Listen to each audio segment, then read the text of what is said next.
We're back. And so, let's do a quick little breakdown so we know exactly where we are from what happened last time, and we will jump right into it. So, last time, you four had arrived at the rest house on the path back to Valdiras. The wagon that you rode was filled to the brim with many of these spellcasting and medical regents, as many of them as you could get your hands on. You knew it was valuable kind of going into this whole ordeal, right? You'd been told, but to what extent that value held, you weren't 100% sure. All of that would change quite quickly. As you arrived and made your way into the rest house, it would seem some of you in a very cheerful mood, while others a bit worried and taken by the words of the solemn Valdis. Inside the rest house was a number of groups, all of them cheering and happy in this moment, drinking up a storm. You were all approached by what appeared to be a heavily intoxicated man wanting to continue the celebrations. There was much celebration to do with the very regents that you had all kind of been collecting. Phrases like rich, set for life, never have to work again were thrown around, and for the first time it really dawned on the four of you just how valuable this stuff was. For some of you this mattered, for others kind of a thing, a nice bonus, but just kind of brushing it off as you were celebrating other information. Either way, as you all took turn in the celebrations, and some of you would have kept a close eye on your surroundings, you would drink and enjoy most of the evening away. Shad was the first to spot the scam. The man that originally had approached and really kind of pressured you all into getting drunk and inebriated and joining the party, so to speak, wasn't what he let on.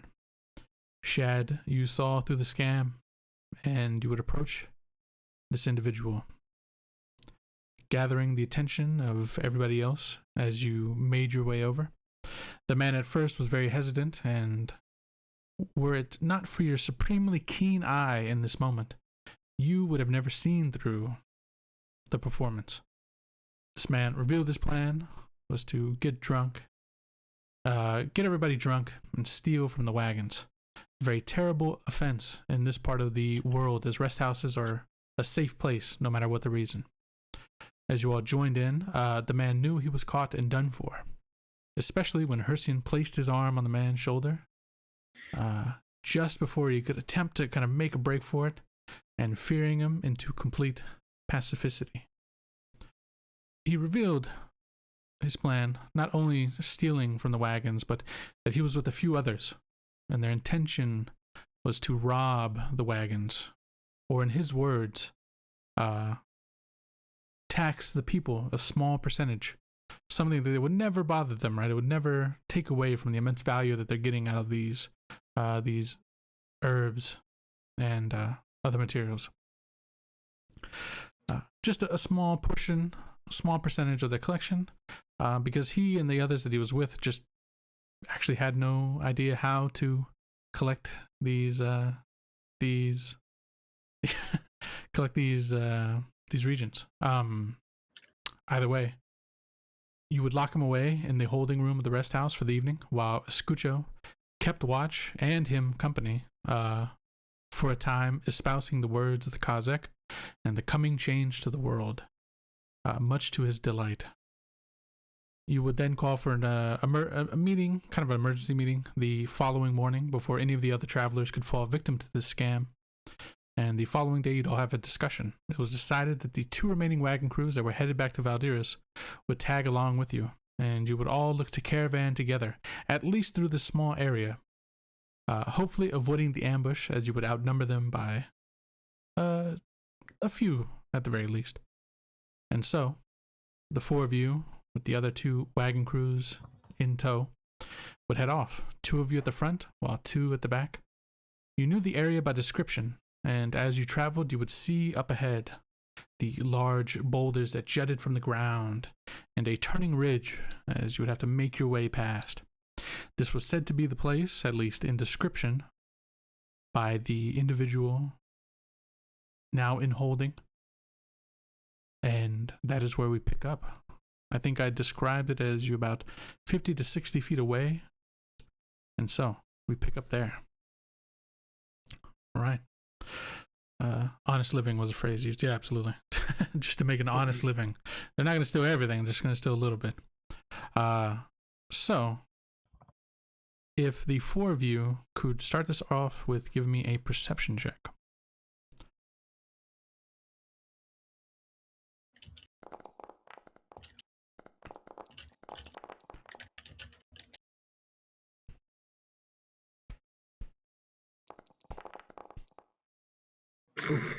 Okay. Somebody's messed about with Ice's dice. That doesn't stack up at all. Yeah. Ice is doing a little well.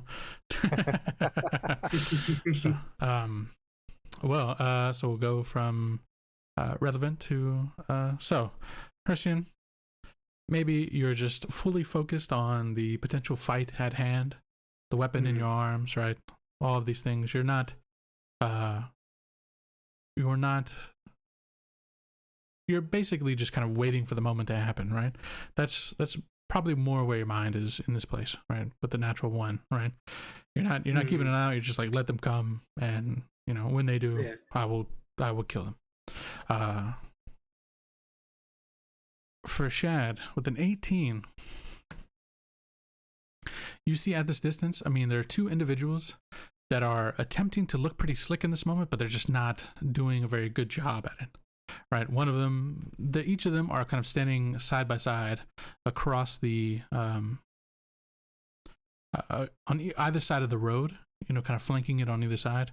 One of them has their back up to the large boulders and ridge that kind of turns this corner, and the other is standing just across the way. And they're just kind of standing there like would be, what's the word? Like would be, doormen at like a club of some sort, right? Like, just standing there, they are not very conspicuous at all, very amateur in appearance. No use in this road unless you've got shoes and a tie. Yeah, exactly. Yeah. And with the 24, Ignis.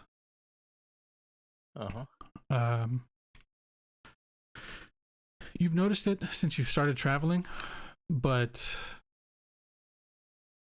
you haven't been sure if your eyes have been failing you or if it's just some sort of bad dream or what.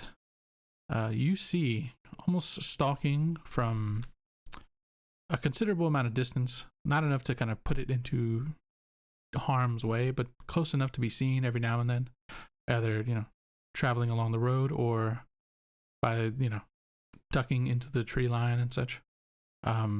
You swear that you see the large beast that you had just fallen prey to the previous day. The thing that killed you. The thing that basically killed you. Yeah. The thing is fucking stalking you. Like he's let's see, what's he gonna do? Are they okay? Are we still on the wagon? We're still on the wagon.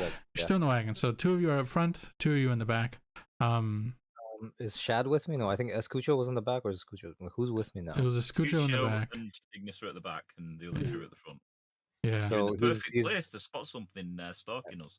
Yeah, because we're trying to see if anyone was following us. So he's just gonna tap Escucho like a couple of times on the shoulder, like just like with his fist, like, hey, just you see this? He's just gonna like kind of gesture at where he thinks he saw it. He's like, can you guys were late the last time. That thing fucking killed me. And Shad as well, I'm sure.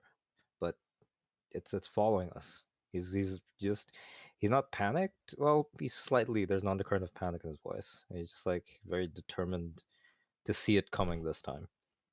So I was gonna ask Asucha, like, you're the scout, can you get a feel for this? Do you see anything? Yeah. When he points it out, do I see anything? When he points it out, would you see anything? I think with a 12, I mean, even pointing it out, you see something, but to you, like, it could just be an animal, right? Like, it's like we're at a point probably like with the 12, since it's all kind of happening in this moment. You see something moving along like tall grass, right? So it could be something, but based on the distance, it's hard to tell. It's hard to gauge the size exactly, to know what exactly this thing is. And part of you, I mean, roll me just a straight d20, like there's like a 50-50 sort of feeling here. Part of you thinks maybe Ignis is just being a little bit paranoid, you know. 2 close calls to death, you know.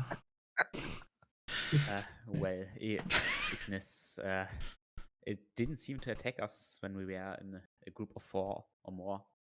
As long as you stay close to the wagons, you should be safe. But definitely notice that Escucho like doesn't quite believe you, but he tries to reassure you anyway. I'm not seeing things, okay? There's something fucking following us. Yeah.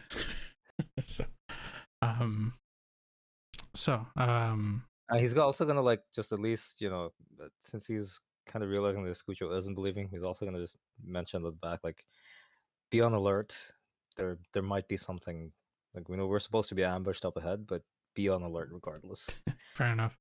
I should say with the 24, even from the rear of the caravan, you see the same 2 figures that Chad sees just up ahead. I'm gonna say, because you're kind of traveling as a caravan kind of like group in this moment, the sound of the horses, all of that, I mean, you get the feeling you've certainly caught their attention, right? I'm asking those at the front, so this would be between Ursian and Shad, I suppose. Would you call for the caravan to come to a stop, or would you continue to press forward?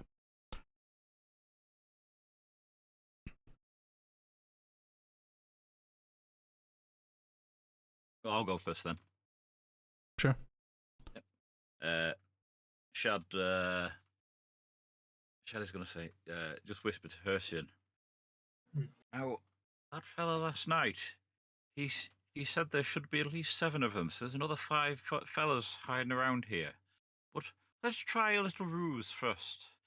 And he's going to, and Shad is going to lean back and he's going to go, oh, you know, I hope we don't run into any trouble on this road here. We're woefully unprepared. Just simple folk like we are. You call this out openly? Yes. Okay. Loudly. Okay. So call it out loudly. You've seen that you've already had their attention, but they kind of look at each other. I don't even know, based on the wording used here, I don't even know if it's worth making any type of check here. Because of the words you used, I'm just going to say that any attempt at deception here, I want to auto-fail you for that. Just based on the words that you chose, right? You know, oh, I hope they don't steal from us. You know, We're lost little lambs walking in the woods. Yeah. Yeah, I'm actually setting up the initiative. Yeah, you're setting up the initiative. Yeah, exactly. Yeah. You're stacking the deck. Yeah, I mean, they immediately, like, they were trying to be nonchalant about it, right? Like, tried to give off this air as if they're not, you know, like they're just hanging out by the road.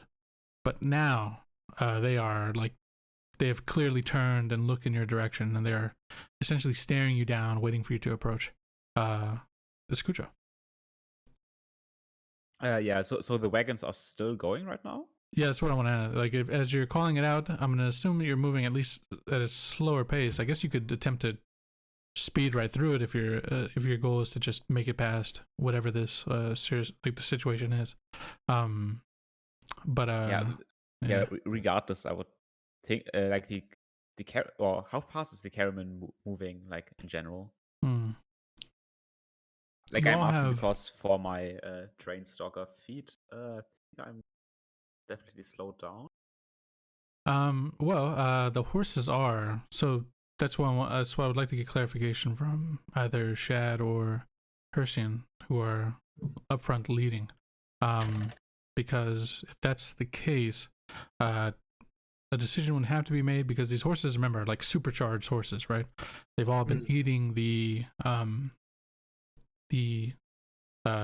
of the like extra material that has been, left in Valdiras' wake. So, those at the front, are you slowing down the wagon? Or are you just pushing through? I mean, you got really fast horses. They're much bigger. Maybe they're more hardier. Maybe they could take a shot or two and keep on running. So there's a few options here. I mean, you could attempt to barrel your way through this. You could attempt to, talk your way through it. You could attempt to fight your way through. Hershey's gonna barrel through it, all right. Okay, yeah. So Yeah, in the case where we just move at a normal, quite fast pace, can I hide inside the herbs or something? Is that like that? Terrain stalker herbs, definitely the underbrush. I know I wanted to hide on the wagon. I don't know if there's Can we hear Shad from the back? yeah, Like, you it's absolutely just- can. Oh, Yeah. yeah. I just gotta Yeah. like do the facepalm thing, like. Yeah. When Escucho hears chat, he would like to, like if there's any like sheet he could hide under, like a Okay. ghost or Yeah. something, he would like to do that. Fair enough. Yeah. You jump in the back. Go ahead and roll me a stealth check. As you tuck yourself away.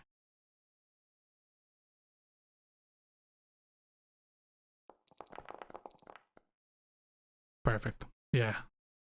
You're there 1 minute, and then almost like a ghillie suit, you are just gone, right? All that you can see is the various sacks and some of the loose leaf material that's been kind of spread around. So those at the front, how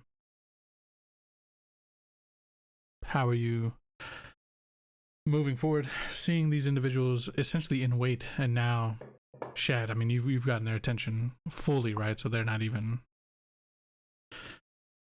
there's no chance that they're off guard by any means. It's obvious that they can see us, isn't it? Absolutely. We can see, and they're not making any attempt to hide. And so Shad's just gonna hold his hand up and go, "Why, hello there, fellow travellers. How are you this fine day?" Okay. So the two standing, as you approach, we'll say that you've slowed down enough that you're not going to just, blast right through this area. You see the two of them will step forward and they'll put their arms up, like hailing you to stop, and the one on the left, as you look at them, I mean, they don't look very well. They each have kind of like a leather armor on that's doesn't look amazing. It's a little patchy in some spots, right? They look like they've been roughing it in the wilds. And so they'll kind of call out, and as you approach, the one on the left will kind of speak up, and he sounds a bit young.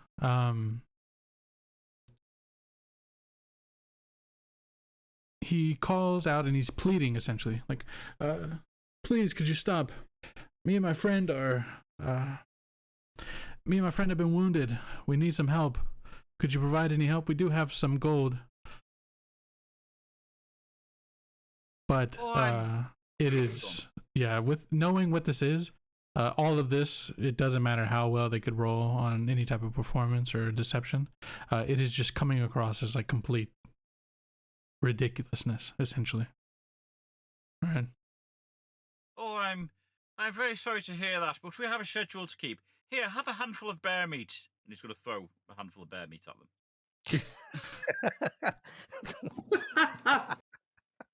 A handful of bear meat. Okay. It's good for what ails you. So Just put hairs on your chest and your ass. It's your chest and your ass. Okay. So let's do this like this then, to be a bit more specific. So it's Shad and Hercian up front, with Escucho and Ignis bringing up the rear, essentially, right? So think then the best way to do this is to get this going. So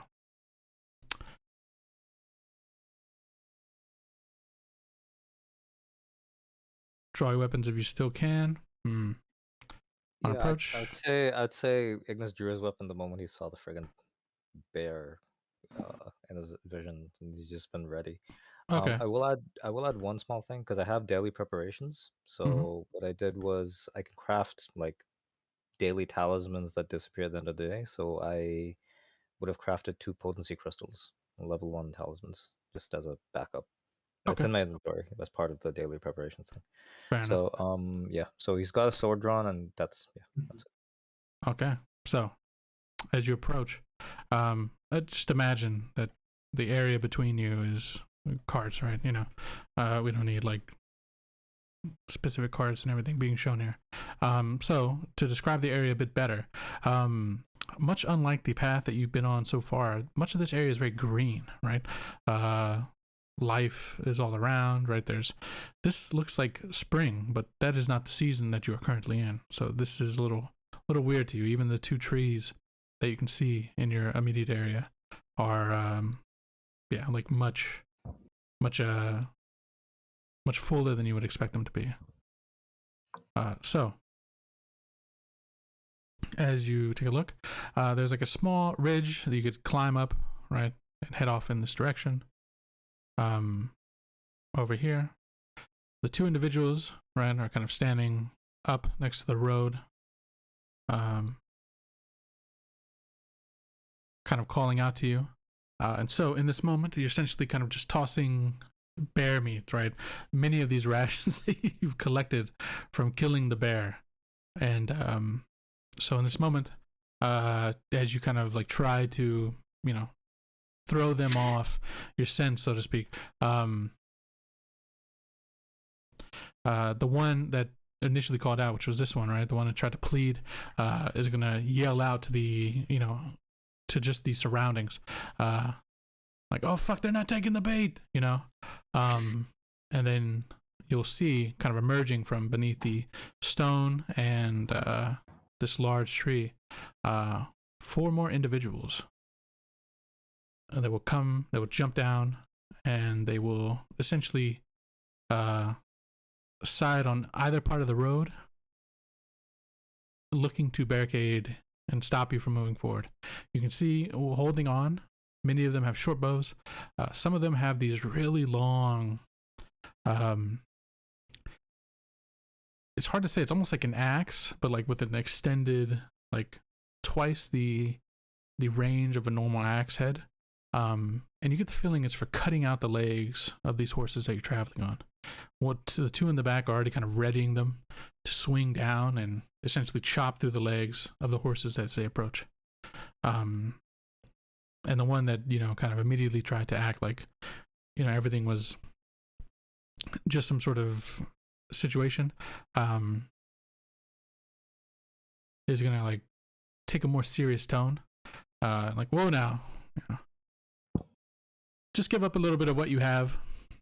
Nobody has to get hurt, and you'll be able to make the rest of your trip on horses with mended legs. I do not think you want to walk the rest of the way to Valdiras. Not with that cargo. So, and as he's saying this, he's kind of looking right at you, Shad, since you've been the more vocal of everybody in this moment. Well, I guess we better fuck you all up then. Okay. All right. Huh? And then, so I guess the best thing to do now is... Are we getting some NPCs thrown in on our side? Because that's the whole point of the wagon train. No. They're Not- cowering inside. No. Yeah, I told you they're No. they're not warriors. I made it clear. I said they're not warriors. They're they're paying you to just to do the muscle, right? So let's go ahead. Switch everybody on over before we jump into combat. So I everybody should be. would like to roll deception as my initiative because that's what I was setting up. Yeah, perfect. Mhm. Absolutely. All right. And I needed it. Can I use intimidate for my initiative roll? Just to ask, because he's just really, I'd say he's really annoyed by how they said it, and he's gonna like attempt to just like do an elemental display, like just light a sword on fire. It's not real fire, but you know, that kind of thing. Okay. Yeah. Cool. I was gonna ask if I could roll athletics. Yeah. What are you looking to do? Like, how are you? Looking to basically, because we're on the cart, right? Yeah. So Harsia's going to try to like force the horses to stay still, for that way they can actually, get off quickly. Instead of parlaying with the horses, he's just Yeah, just jumping right off, holding right, hard on the reins. right out into combat. Absolutely. Okay. Exactly.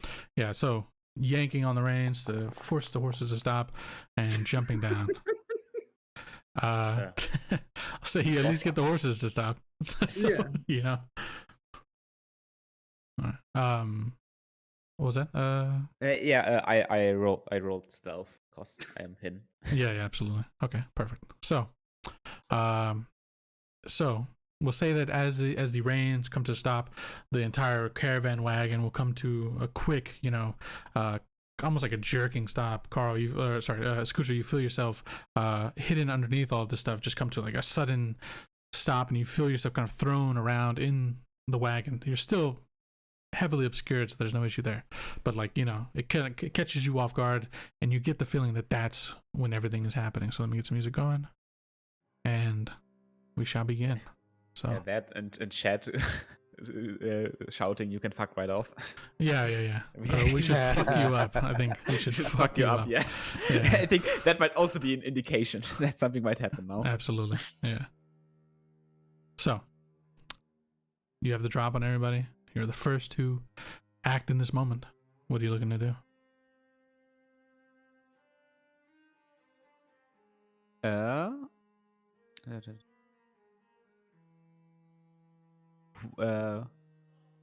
Who are the guys with with bows? Like what bandit has what weapon? So, the two in the very back look to have these horse leg choppers. The two in the middle have their short bows drawn, and then the two up front also have these.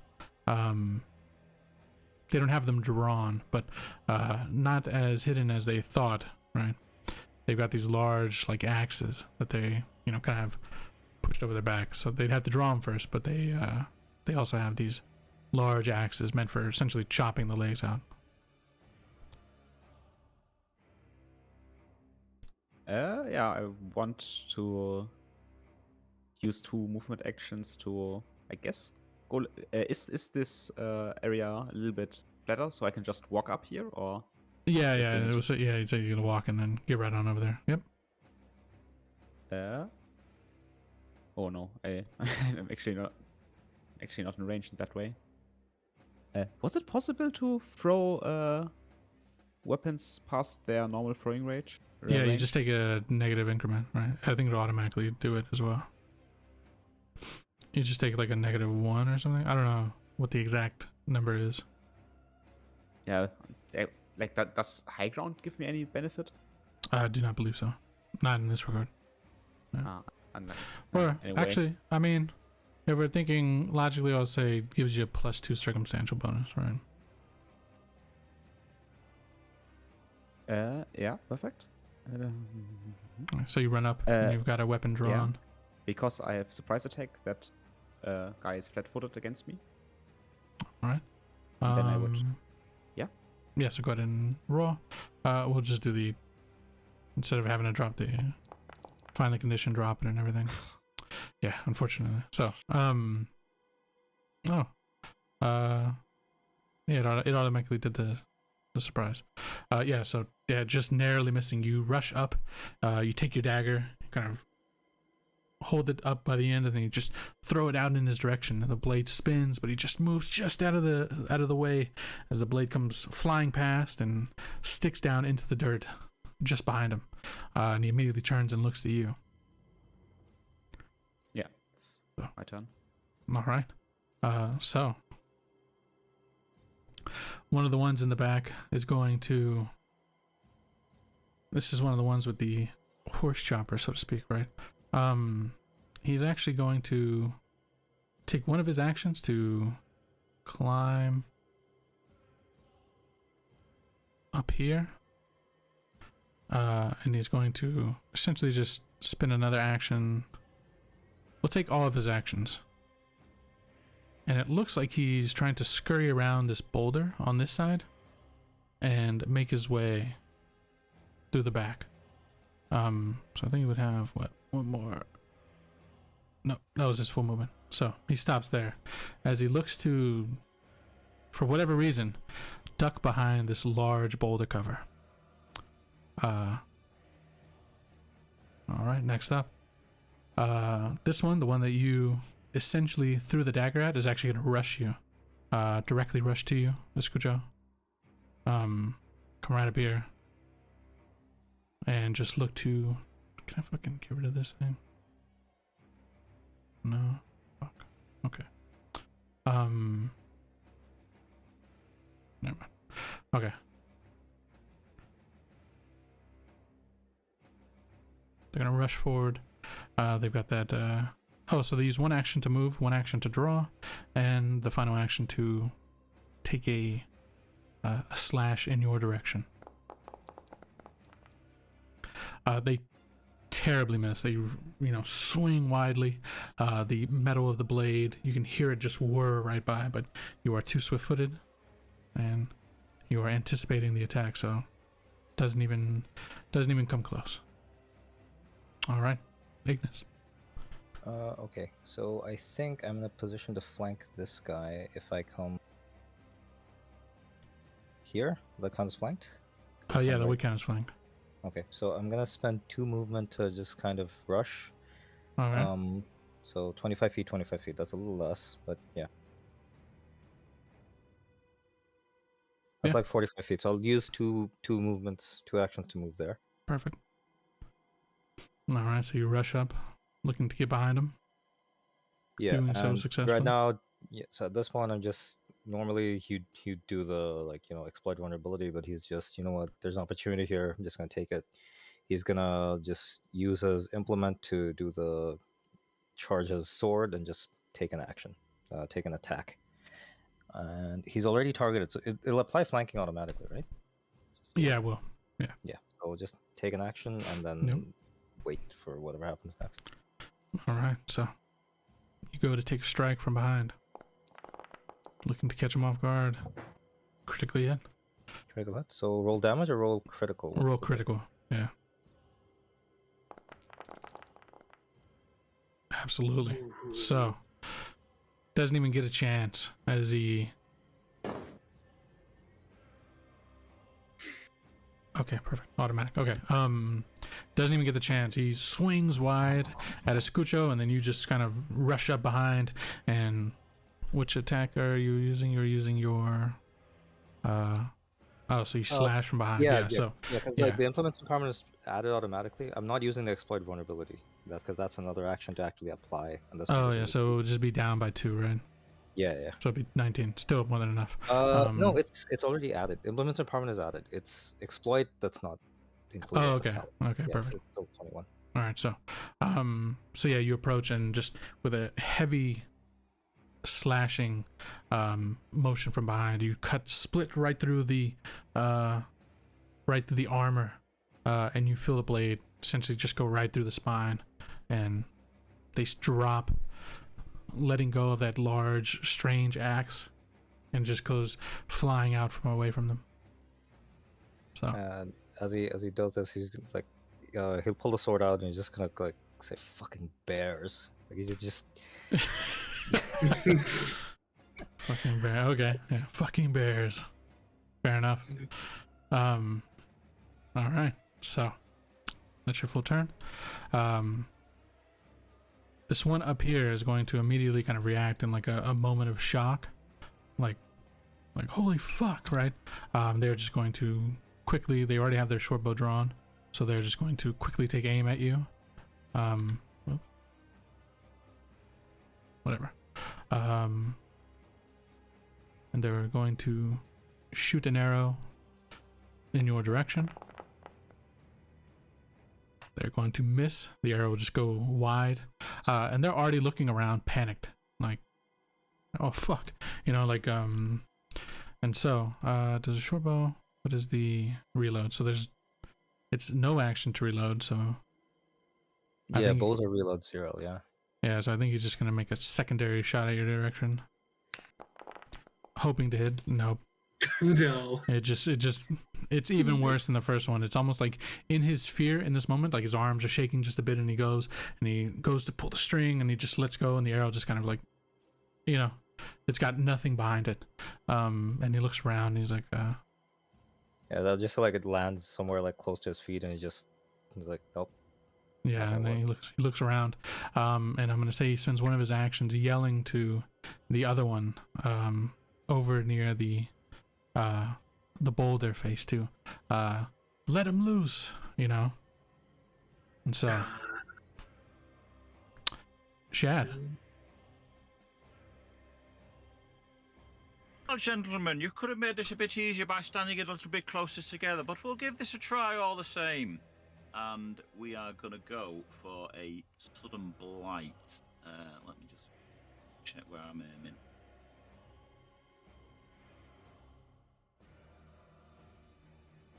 Yeah, it might have a You can do a circle thing on the. it might have a thing to drop whenever you cast it. Yeah, I just want to make sure I'm casting it in the right place. I don't know if I can move it afterwards. I should be able to move it, so. Right, that spot where I've just done that from, I can get them all. Alright. Doing that one. Oh, yeah, there's a place to 20-foot burst. So, you can get. Yeah, I think. Not quite done it. Whoops. 20-foot burst. Yeah, so I think. Yeah, I can get 3 of them. Yeah, you can Try choose this. to get 3. I drew a circle there. Try that. I think that'll work. What, in the middle? Yeah. Can you see it? Can you see the circle? Well, but your thing has the super light color. It doesn't actually. Here, I'll do mine. Quite like that. I'll do mine because it's really dark. So, yeah, as you try, you can definitely get 3. I don't know if you can get 3. all. Yeah, so you can get the 3. You want to get the 3 in the back or 3 in the front? I'll get 3 at the back. I'd rather get 3 rather than just 2. Well, I think you would get 3 if you went here. You would get this guy, like you would hit. It's basically like it's either 1 up front plus the 2, or all 3 in the back. That's basically. I'll get the 3 at the back because then right. Herson can take care of the guy at the front. I trust him. Okay, perfect. So these 3 in the back, they have to make a fortitude save, right? Yep. Against the.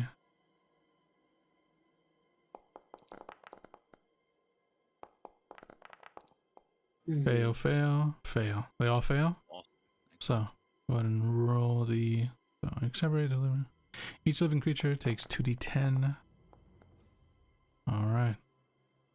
So each of them are going to take full damage here. Oh yeah. All the way through. As you sudden blight this area, right? The decay of this spot, and even the ground itself suddenly, you know, pulls down and dims away. And with that, the 3, before they even have a chance to act, they're looking around. The 2 of them have these massive, like these horse chopping axes. Before they even know what hits them, the blight spreads to the ground and up them, up their clothing. You can see their skin kind of fading and rotting away as these as these individuals just immediately essentially melt where they stand, right, into decayed piles of flesh, bones and all. So Got one action left. yeah. So let me just...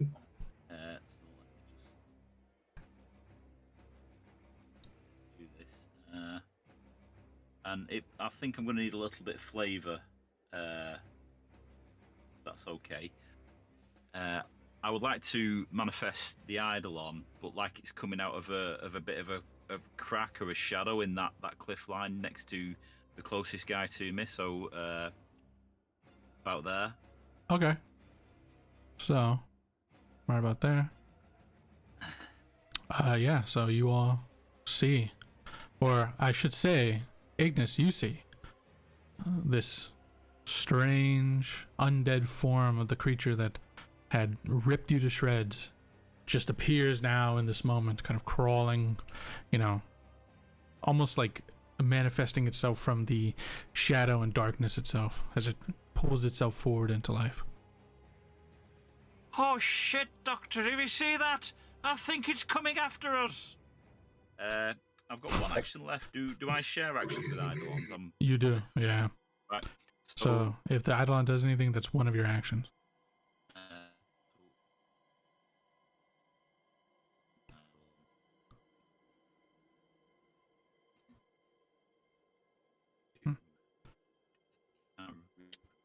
One second, let me...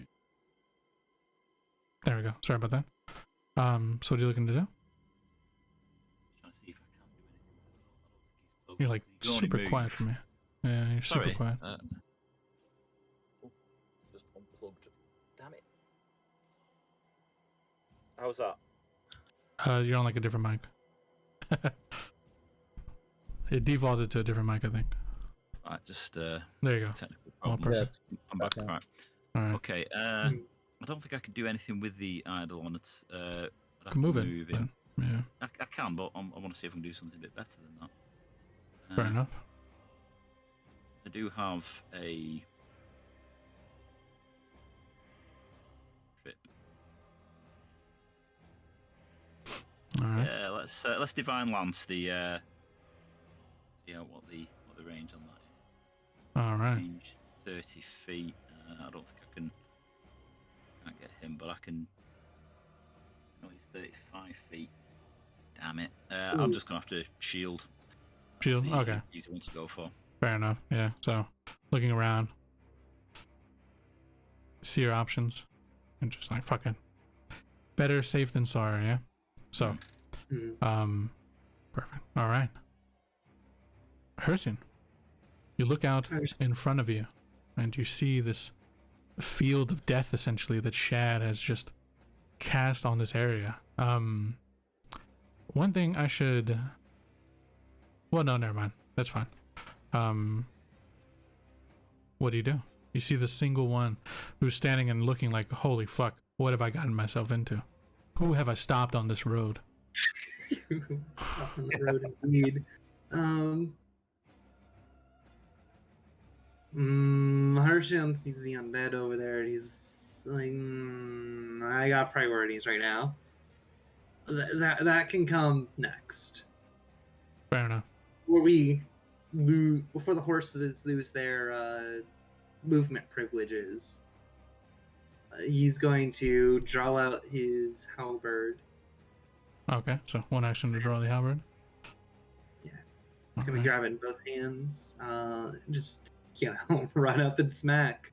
All right, so you rush up. So one action, second action to move, third action to Yeah. attack. So go ahead, take a big swing. They're completely caught off guard, No. and even so, as you swing the halberd wide, they just duck their head just enough for the massive blade to come whizzing right by, just right above their head. I So. should have gone for the javelin. Fair enough.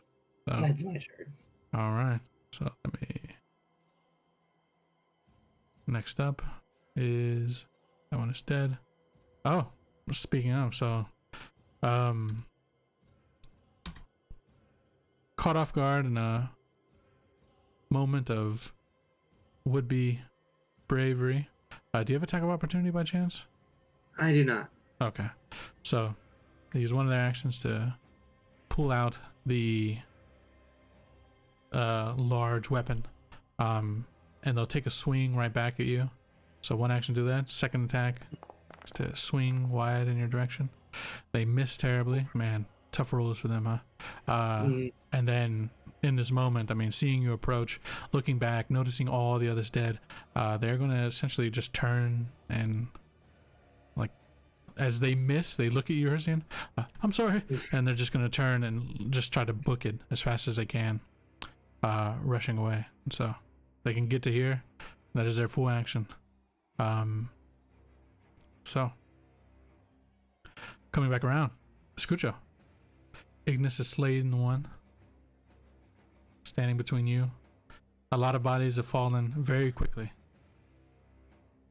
but it seems like something else is coming. I told you something was following us. Is this guy doing anything Which one? right now? He's running.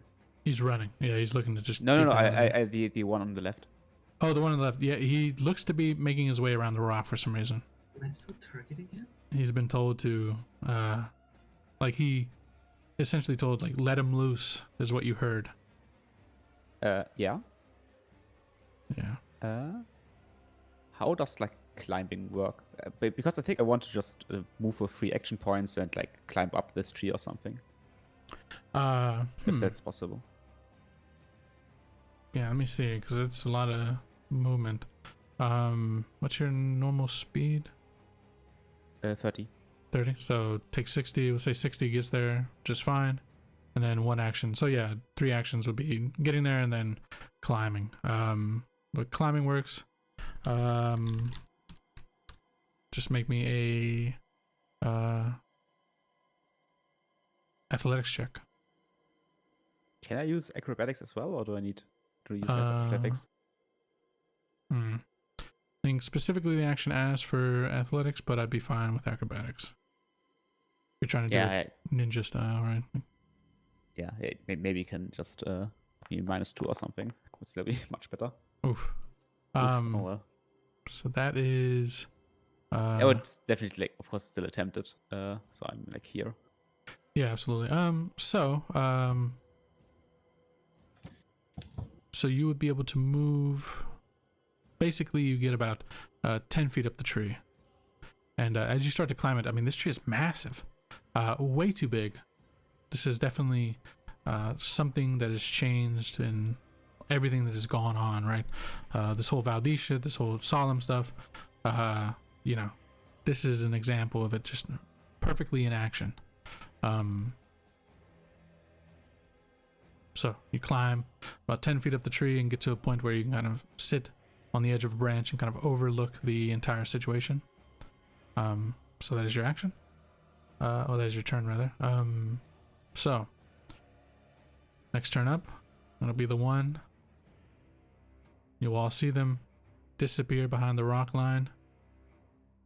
As they do so, you'll hear a snapping of metal, and then you'll hear this guttural kind of almost like vibrating the air of like a strange type of roar, essentially, shoot forward. And then you'll hear the steps of whatever this creature is as it starts to make its way around. But you'll have some time to prepare. So you essentially have a quick round to prepare for this. And we'll go just in the order of everything, right? So there's still the one running if you wanted to finish them off just in case. But something big is coming. And it's coming right around the large boulders that have stopped its way. So, Can I do Ignis. something as well, or have I just used my turn? No, you can do something as well. You can continue to climb up if that what you'd like, or whatever you wish. But we'll do it in order real quick. So we'll do Ignis, Shad, Persian, and then if the bandit is still alive, and then back to you, and then we'll start. You'll basically get like a double go, right? Yeah, So nice. Ignis is. Oh, sorry. Yeah, Carl, you were saying. No, I'm not. It's Right. not my turn. So Ignis is. He's still just very put off by what he's by the thing. What, the Wolverine, right? It was Wolverine. Yeah. Weird undead Wolverine. Like he's a little put off, but he's kind of realizing that it's a little smaller than it was when it killed him, basically. And Definitely. he's still like he's confused, and he's also very like, again, Chad's very cheerful about this. So again, that's on one hand that's not a good sign, but on the other hand, like he did a quick bit of math, and he's just focusing on the immediate threat, or just making sure this guy in front of him doesn't get to run away. So he's gonna do the same thing he did last time, just kind of dash up and then hit the guy. So I think it's 45 feet away, so he'll use 2 turns to move, and then just bring the sword down, and at least keep him from getting away. At least. Okay, so your preparation action or turn is to chase down and just finish off the other one if you can. Yeah, that's basically it. Okay, So like perfect. I'm just use like just two, like a three action turn, 2 turns to move, 1 turn to hit, and then, Perfect. Yeah. All right, go ahead. And he's just gonna be like there's some bodies between him and here, and he still wants to keep some distance between him and the undead Wolverine. So he figures if it is a threat, Percy can probably fix it. Yeah, as you rush by, I mean, it's a little mindless. As you rush by, maybe it snaps in your direction momentarily, giving you cause for concern, but you're able to make it without it chasing you down. So go ahead and make a strength. Oh yeah, go ahead and roll damage on that. Just enough, yeah. So you chase them down, and very quickly just take a heavy swing into their back. Their pathetic armor is just nothing to the weight of the blade that you have in your hand, and they go down, joining the others. This band of would-be bandits is nothing. So that's your preparation turn. So we'll go back to Shad. Hearing this thing approach, whatever this creature may be, you have a round to ready yourself for whatever it is, and you know it's going to come from behind this large boulder. You can hear it growing louder and closer. So, Shad is going to look around furtively. He's going to just pop up his hat for a minute, and he's going to reach in and he's going to remove one of the dead rabbits. So we're calling that an action? It would technically be an action, yeah. Yeah, so we'll call that an action. He is going to cast Animate Dead on the rabbit. Okay. He's just at standard level, and that's going to raise a predatory rabbit. Predatory rabbit. Let me send you a link. I've got it all up ready. Yeah, let me see if I can find that for you. Let's see. It's literally the rabbit from the Monty Python's Quest for the Holy Grail. Jesus Christ. Okay. Perfect. Let me see where I can find this for you to drop it in. Nope. And not there.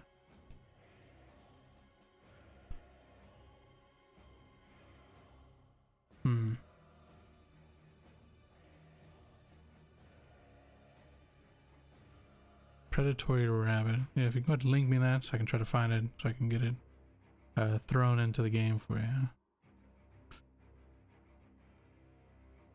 Because I gotta figure out where to get it from. So. Oh, you know what? I actually just found it. Okay. It's not gonna have a nice little icon to go with it, but there's indeed status effects. there's indeed a predatory rabbit right there. Okay. And Shad's gonna sort of like drop it on the floor and go, "Ugh!" And Okay. and it's free action to drop something, isn't it? Yeah, it is. Yeah. And then is with his final action, Shad is going to move the opposite direction. Opposite direction, yeah. Put some space between you and whatever the hell's going on. Fair enough. He's going to move there. Okay, perfect. All right. And Hersian. The loud footsteps. Boom, boom, boom. Something is approaching, and it is big.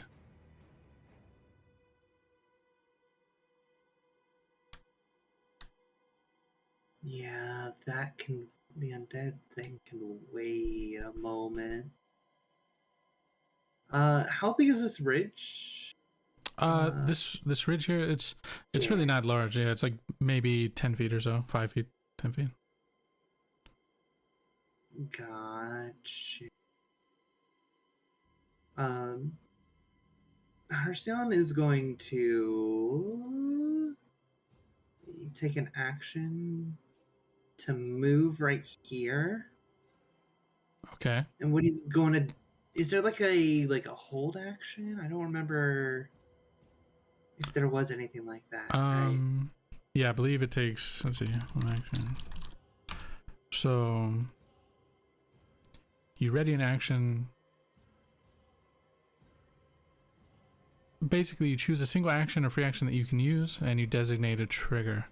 And this will take this will take the rest of your turn, right? So, so what are you looking to do?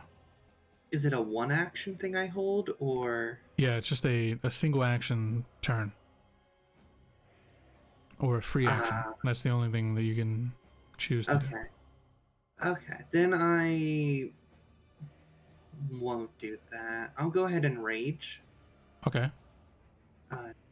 I always forget how to do this. Just drag it over. There Is you this? There's. Yeah. There you go. Right. Perfect. So, you essentially step up, waiting for this creature to draw itself forward, and you pump yourself up for battle, right? The sound of this massive creature approaching, like this is something maybe... This is where it's like. Exactly. This is where it's at. So, all right. I think you technically have one more action. That's it? Yeah, but he doesn't really have anything else he can do with that one action. All right, perfect. So, as a final preparation turn for whatever is about to reveal itself, Escucho, what's happening?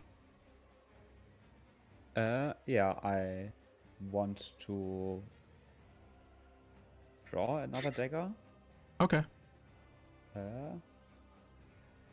I want to climb a little bit further, like more or less sideways in the tree.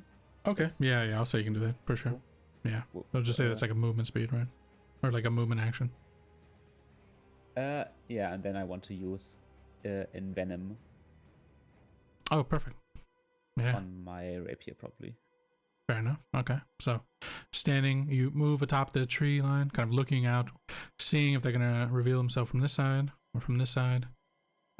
Either way, though, as you stand there, waiting, you envenom your weapons. And so,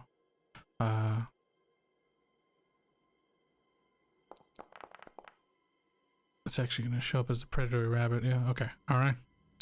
So, you're the first to see it, Herstein, since you are directly in the way. This massive ogre-like creature reveals itself as it turns around, walking around this edge of the ridge, and it looks to you. And the mouth on this creature is just like distended and wide and big. And there's drool just kind of falling down its face. And since you're standing there first, it looks to you, and its eyes lighten up, and extra drool starts to fall from its face. This being is massive. So they step out. They have this massive axe in hand. They are now added to the initiative, and they shall roll, and we shall start the next round. Wait. Is that it? Okay. Okay. So. All right. Escucho. Right. Yeah, the being is stood across the ridge, so I would say technically you can't see it, but you hear it, and maybe just by judging the features of Hercian as he stands there and looks up at this being come around, you know that there's something standing there. But it's got total cover from the massive rocks. Yeah, I think I just have to spend 3 actions to move. Okay, so you rush down, running side by side to Hercian, and you look up and you see this creature as it stands there and looks around, and it actually snaps its head in your direction too. All right, so they are. Oh, let me make a roll for them. What are they doing? Let me see.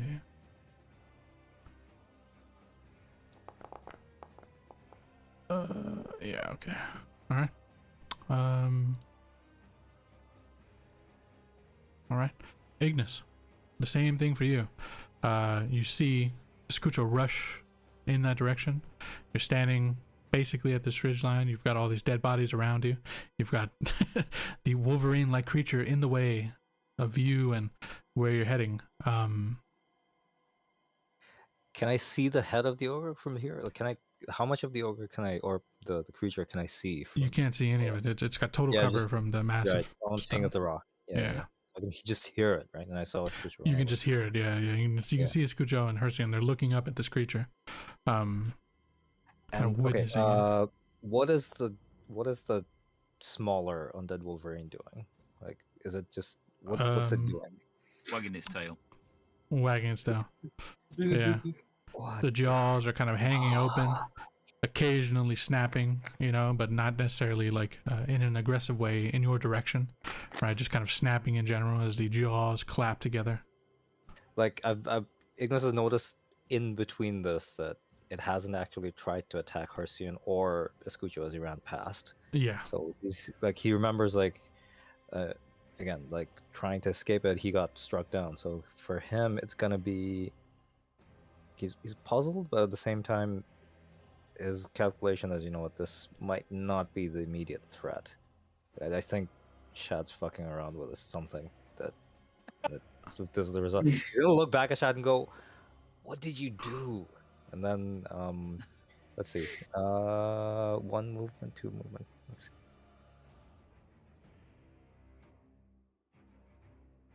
So 1 movement, 25 feet to there. At this point, I should be able to see it, right?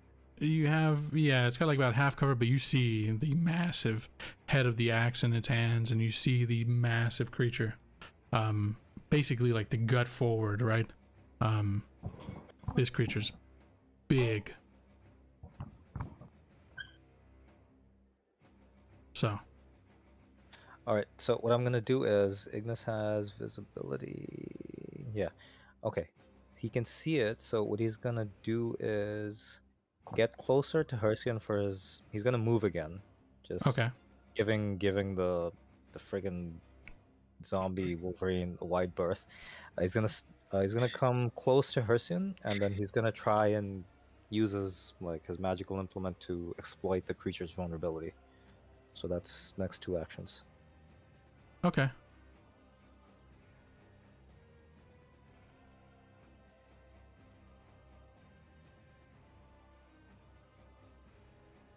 Well, he can't give it as wide a berth. He's just gonna just rush past it as much as he can, and then exploit vulnerability on this thing. Okay, fair enough.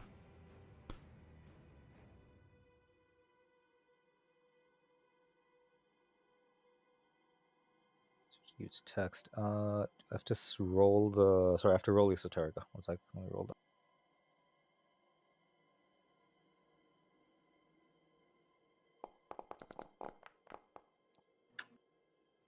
And yeah, I don't think that beats the creature's class. It does not. So you're trying to look at it. Failure or a critical failure? That's. It is a failure. Okay, so I don't know. It's Okay, I can Split still only the just- creature's personal antithesis. Which I don't know. Yeah, that's just basically. I don't know. Looks like- It's magical vulnerability. I can still just.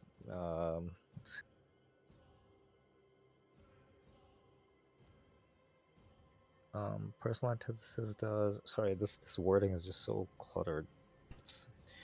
It means it can only affect that specific creature, not all creatures like it. I think. Okay. Yeah. All right. So you try to take a look at the creature, kind of like seeing what vulnerabilities it may have, and kind of looking at it, and nothing is coming to mind. You're just looking. You're like, what the fuck is this? Right? Like you're just like, you know what it is. I mean, seeing it stand before you, it's some type of massive, like giant type creature. But that is all that you can account for in this moment. So, that's your turn. That's my turn. Third action done. Okay. So he's still gonna be looking back at Chad and the thing again. He's just distracted. Like, what did you do? And yeah, and then he's gonna focus on the ogre or whatever it is. All right. So Oh, I'm sure it'll be fine, Doctor. it is now the creature's turn. It's gonna make a quick judgment call here. 3 tasty morsels of food have made themselves so available to it. So I'm gonna roll a d6. On a 1, 2, it targets Escucho. 3, 4, Hercian. 5, 6, Ignis. In this Oh, moment. it's not going to go for the bear meat that was thrown out? No. So. Darn, Behind you anyway. that's fair.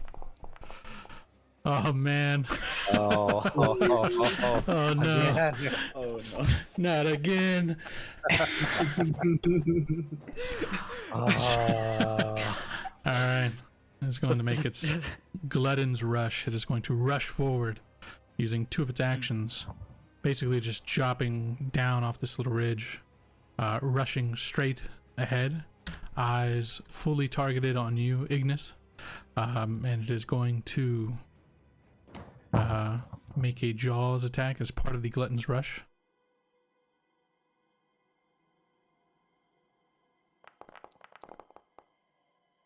That is a hit.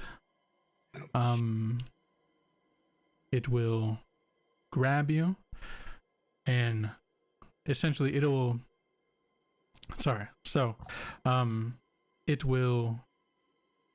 chomp down on you as it rushes forward, grabbing essentially with a free hand really quick, and it will just bite down hard on the top half of your body. You take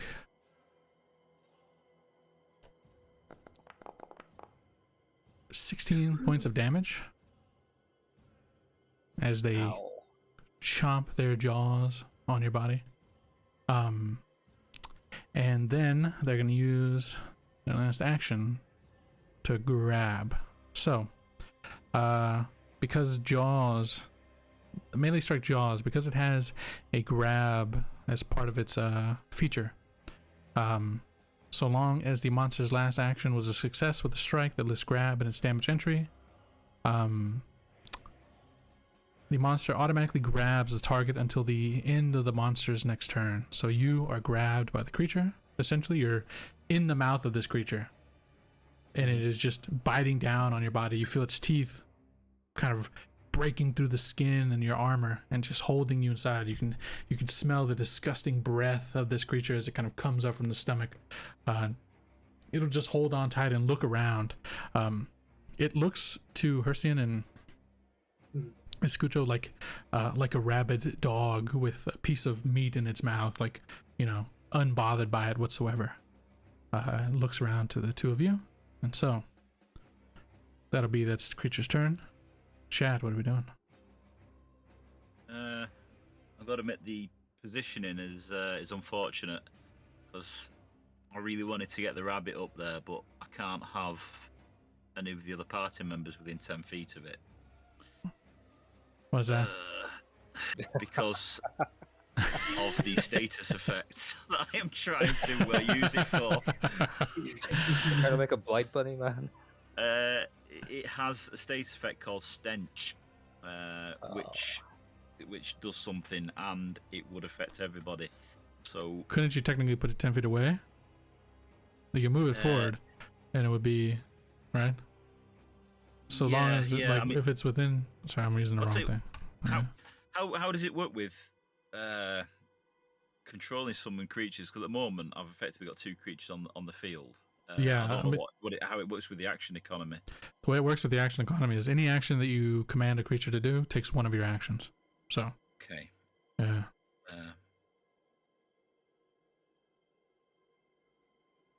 Right. I will move the rabbit within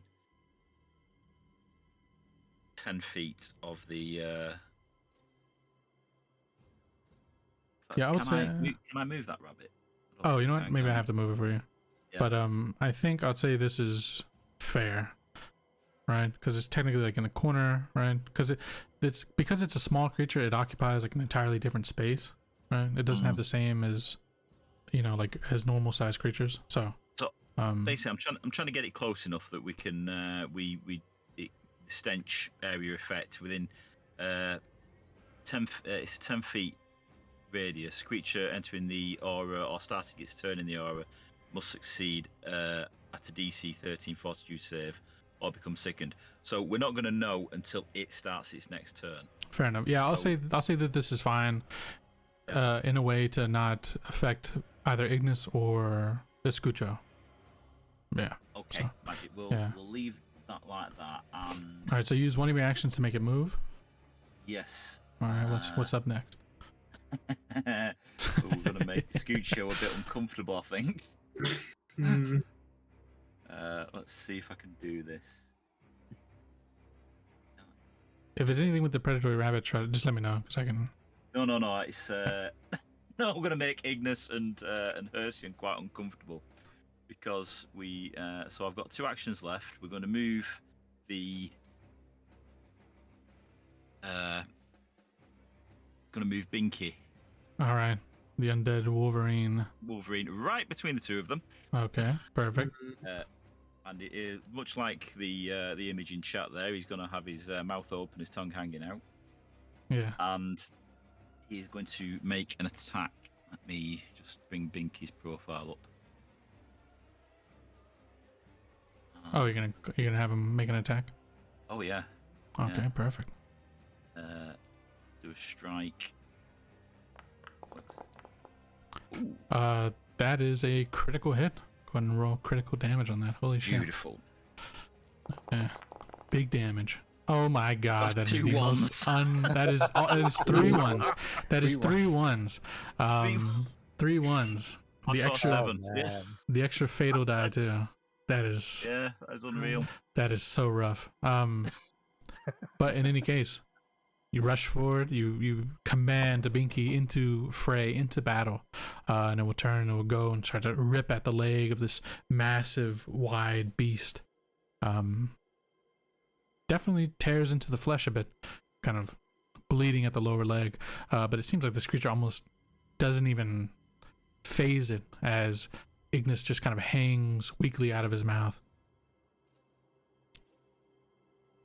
So, that's your 3 turns. Sorry, Yeah, rabbit, that's move, it. attack. Okay, perfect. Yeah. Hersian. Arceon's gonna. He almost like picked up his weapon to go swing it towards it, sees that it takes out a chunk of the leg, and he's like, "That's an idea." And then he's going to himself try to take another.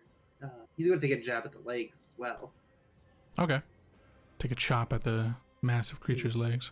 It's flat-footed, Exactly. so yeah. Surrounded on all sides. Critical hit. Gonna roll critical damage. See if you do better. No. Does do better. He does, Okay. Still a 1, but at least a 10 there. So, Yeah. absolutely. Yeah, so you slam into this creature, right? Chopping at the massive legs underneath it.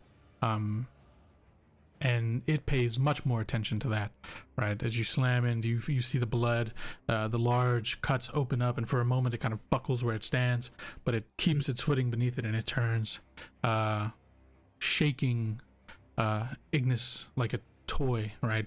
As it turns and looks to you and completely focuses in on you. So. Can I help? I don't know if I can help him get out. Can I? I think you give him. You'd have to aid him, so you'd have to make the. You have to take the aid action. I don't have that on my bar. Yeah, you'd have to. You have to make a check essentially with whatever you feel you're good at to give him a bonus whenever he.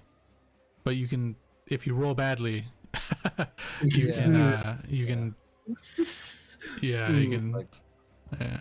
Well, considering our luck with the healing and all that, I think I will. I think he's got this. Fair enough. He's got this. I don't want to make it worse, you know. Yeah, you got other things to focus on. Surely Ignis will not go down next turn. Yes. It would never happen. Oh, We'll just get crit. Immediately wounded too. Oh, sorry. There was something that was supposed to happen. Think of this. That I didn't do. So I'm gonna do it now. Okay. All right. When it took a bite, it gained this. Sorry. So, that should have been the case. Yeah, it should have been the case from the start. I just. yeah, I saw it on the text. Yeah. I forgot to do the. If it hits with the thing, then it gets THP. Yeah. Fair enough. So, sorry about that. First action was a slash. What are you doing, Herson? I think I'm gonna go for just a second slash here. Hopefully, doing an equally strong chunk out of it. Second will just narrowly hit. Oh, So go ahead and roll normal damage here. Still a decent amount. You hack at And the then- creature. we are going to demoralize him. Oh, this always works out well. Hey, last time I got a crit. Yeah. It only doesn't work when Ignis is doing it. Everyone else works. Fair enough. Ah, Oh yeah, that is a failure. Nothing bad So happens from a failure, right? It's only yeah, no. Success, they're frightened. One crit. it's only a critical failure that it's negative on you. Okay, It doesn't even actually have that on demoralize. sure. Oh, okay, right behind that. All right. So that is your actions. Escucho, seeing this massive beast, it's got its back turned to you. It is focusing on Hersian in this moment. Yeah. First, I would want to strike with my rapier. Okay. The first strike does hit. Go ahead and roll damage. Because it's flat-footed, it'll ought to be automatic with the sneak attack. It'll take some damage there. Perfect. The second action, I want to strike with my dagger that I've drawn. All right. Second attack will hit. Go ahead and roll damage. Nice. Does it apply sneak attack multiple times? I believe it does, so long as they're flat-footed. Oh, Yeah. no, Let me look. didn't know that. Wait, I can. Sneak attack. When your enemy can't properly defend itself, you take advantage to deal extra damage. If you strike a creature that has a flat-footed condition, you're good. So yeah. If they're flat-footed to you, it's always sneak attack. Oh, great. Uh-huh. And after striking him twice, I also attempt to demoralize him. All right. Attempting to do so as well. The creature does become a frightened one. So kind of shaken a bit in this moment as it turns, right? You stab at it twice. It feels it's taken a lot of damage here, but it doesn't look like a lot of damage, right? Like you've hacked into it, it's bleeding from multiple wounds, but this creature's so big, right? Like how much is it affecting this creature? It's really hard to tell. So it's kind of just stands tall, and kind of turns and looks to you. And wait, no, it would still work. Okay. So it would still be a success. Perfect. All right. Yeah, the creature kind of eyes you down, and you see a recognition in its eyes, right? Like it looks a bit worried as it holds Ignis still. So that's your three actions. Okay. Ignis. You're currently held in the mouth of this creature, so He's gonna try to escape, I think. Like, he's gonna use a sword and try to, like, just batter it to getting him to let go. yeah, fair enough. I think if you're grabbed, you can do athletics or acrobatics to try and escape, right? Well, that I think remember. it'll tell you. Yeah, I think it'll tell you. Let me check the action. Yeah, one second, I have to add it here. Ah, yeah, I can drop it on real quick. Yeah, it'd be good if you could. Yeah, that's one thing I didn't have added. There you go. Should be there now. Yeah, so I'm gonna use athletics to, because I've got, like, one hand has the implement, the other hand has the sword. I'm gonna just try and, like, he's gonna try and batter its mouth so it lets him go. Okay. Alright, you're making a check against its... Let's see. Okay, perfect. Automatically does it, yeah. Yeah, absolutely. So, yeah, you wrench yourself free from this creature's mouth and you drop down onto the ground. As the others will see, as you kind of emerge from the mouth of this massive creature, there are various parts in your armor that the teeth of this creature has, like, dented in as it bit into you. And you're bleeding from multiple wounds. So, yeah, he's not in good shape. For the next two things, he's gonna attack it and just kind of get some distance because he doesn't want to be, like, warm food just right now. But just so you know, escape is technically an attack action, so you'll be rolling out the penalty, the second one. Yeah. Okay. So he's gonna try and take, like, he's got his sword, he's got his implement. The only thing with personal antithesis is still active against this, so it's gonna add, like, flat 3 damage to whatever the damage is. Yeah. So if it hits, again, the way the because it might not hit. It still has the 2 conditions on my token though. I did escape, didn't I? Oh, yeah, it's still got flat-footed, grabbed, and immobilized on my. There you go. Yeah. Okay, thanks. So yeah, so I'll take an attack with the multi-attack, the second attack action.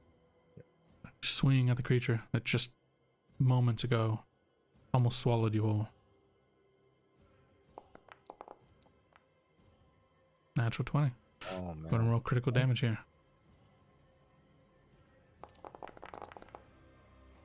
Okay, so for a total of 14, absolutely. So it's gonna add. You're gonna add 3 to that damage.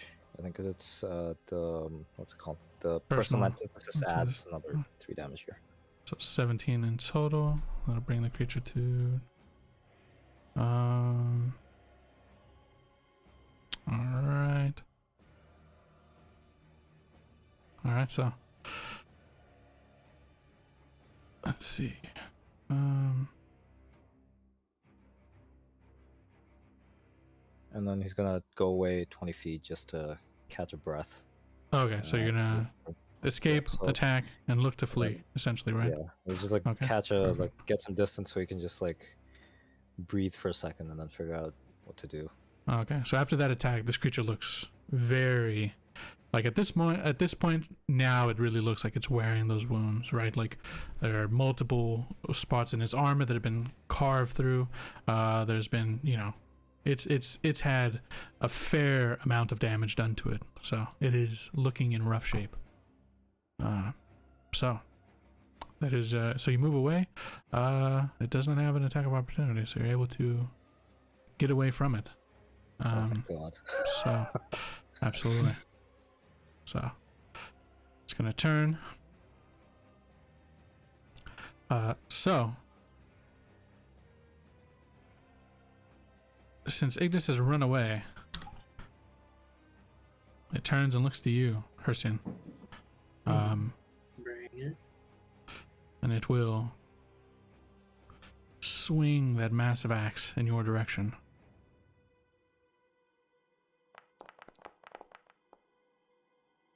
That is a critical hit. Oh.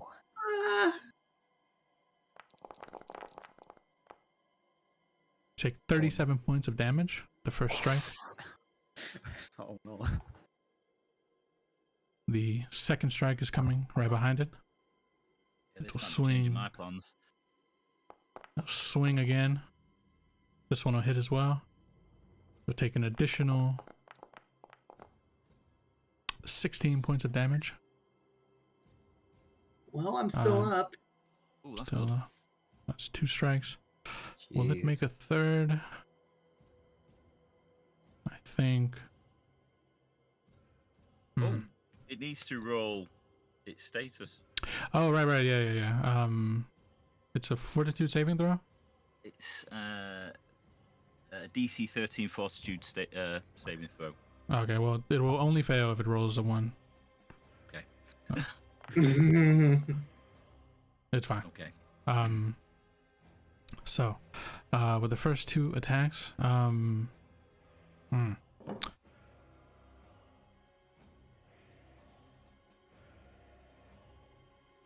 okay, I think then.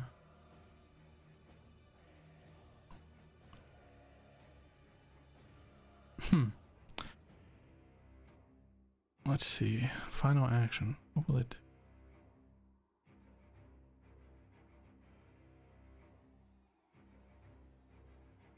Yeah, I think it's gonna look to move as best as it can. Kind of get out into more open space. So does anybody have an attack of opportunity? If not, then it will rush out into the middle of the road. And as it does so, it actually looks at the caravan of innocent people and horses and all of that. And you can see that there's a look in its eyes like it is hungry. I do have a reaction. It's not an opportunity, but it has to be making an attack or a strike, I think. Yeah, you can attempt to. You create a motor clash. The target must succeed or become stupefied until the end of your next turn. So it'll have to No, make... not stupefied. That's if it casts a spell. The second one, if it attempts a melee spell, disrupting whatever. Target must attempt a will save against your class DC or become clumsy. What's your class DC? Whoops. Okay. I think your class DC is a... Or something, you mean? Should be under your spells, I think.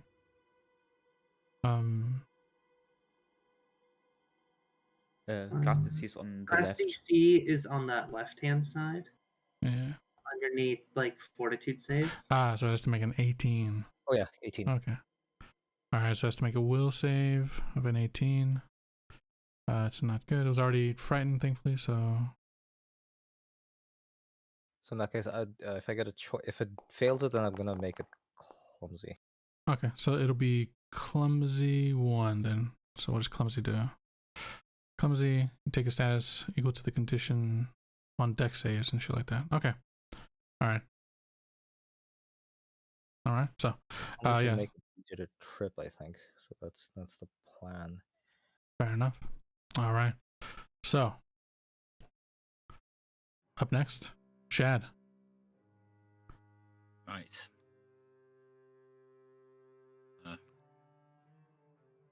Can do it from where it is. Sure. Right. Yeah, we'll give this a try. Shad's going to try and cast command. Man. Okay. Has to make a 19 will save, absolutely.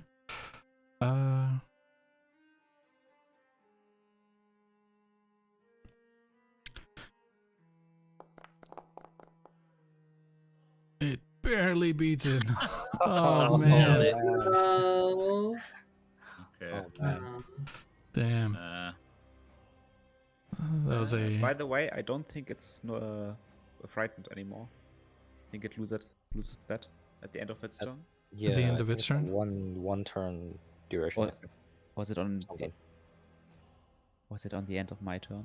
Wait. Yeah, let me double check that. Target is temporary, so... Oh, but it loses frightened... Yeah, so on it the frightened loses- conditions, it's on its It turn. loses condition on each. Like if it's 2, Okay. it goes to 1. I think 1 goes to 0. it takes so. down. Okay, yeah, so it was a frightened 1. So yeah, it is not frightened anymore, but it would still... So it would basically just make that by 1, right? The will save. Okay. Yeah, it would still fail the other one, though. So it would still take the clumsy, but it won't take the... I mean, it wouldn't take it anyways because of the roll, but it wouldn't take the command. So, alright, Chad. So it's 2 of your actions? Yeah, with the final action, we'll just move Binky up to that corner. Okay, perfect. Oh, anybody else out? Fair enough. Alright, Hersian. in rough states, but He knows no fear. fair enough. He is going to give it the good old smackaroni. All right, you rush forward, looking to. Does it? Go ahead and roll damage. Let's go. Another 17, absolutely big damage. So at this point, where are we?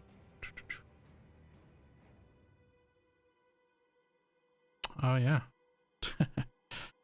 So you approach the creature as it runs away. Can I take a sneeze? What's that? Can I take a sneeze? Well, Well, they let's say- threatened to cut down our horses' knees, yeah, you know? fair enough, fair enough. So you rush up behind it, and you take a massive swing into the back, catching it in the back of its legs. The tendons seem to give way as it collapses down on the ground. And with a massive final swing, the creature just kind of falls immediately flat with a loud thump, slamming into the ground face first, and it kind of skids just along the rock momentarily. So it appears the creature is dead.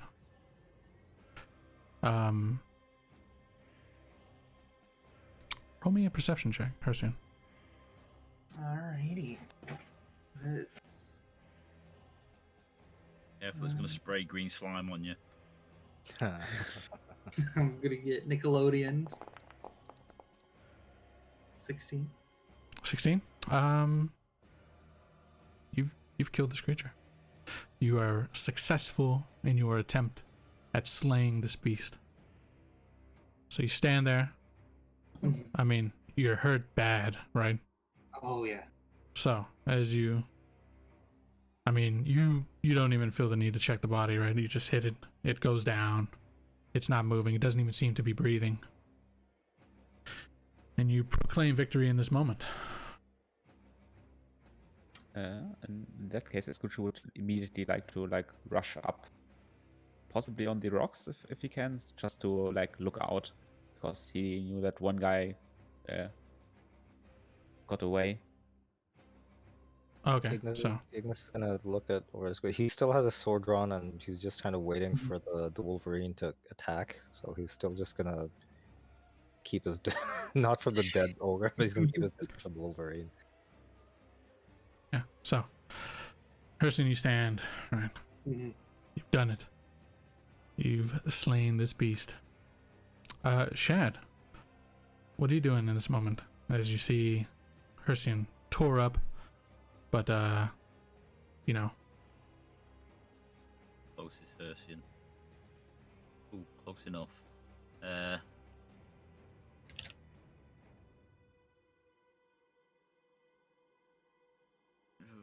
Shad would like to move within, behind Hersian. Would that put him within 30 feet of Ignis?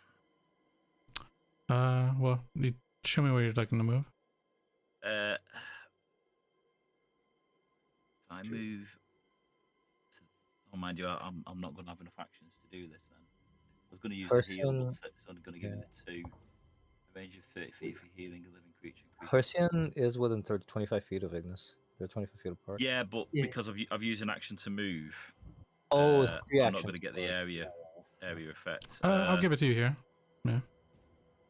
Oh, you'll let me, because he's going to use heal just to try and capture Hersian and Ignis. Oh yeah. Okay. I think that is a heal 3, right? Yes. For the. Absolutely. All living and undead creatures in the burst. Oh. You don't need to put the 33. No, Well, yeah, living just creature. just go ahead and Yeah. yeah. Well, hit the I don't healing. want to risk I don't want to risk healing an enemy. It's not gonna if he's alive. It's not gonna heal the. It targets all living creatures. You don't have a choice. Shit, Yes, I don't want to do do this it. now. Do it. Hey, Yeah, you Ursine has can't- declared him dead. It's fine. Yes. You're good. Yeah. Oh, Oh, my damn it. world. Well, actually, there is a mistake that I've made here because I need to be back one space. Otherwise, my Eidolon is going to suffer. So Okay, that's okay, and that's okay. fair enough. Right, so he's going to be there, and we will do the. Oh god. Well, I'm putting the emanation on, but it's so weird. It's not really follow where the circle goes. You can just roll the healing part of it. That's fine. Okay. Yeah.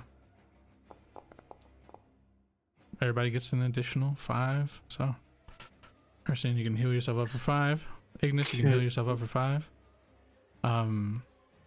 So in this moment, Ursine, you said you wanted to approach and try to take the axe of this creature.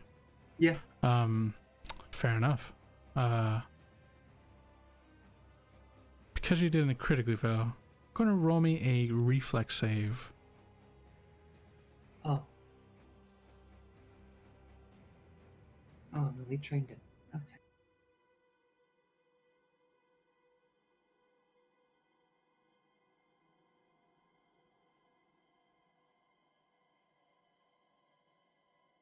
Game.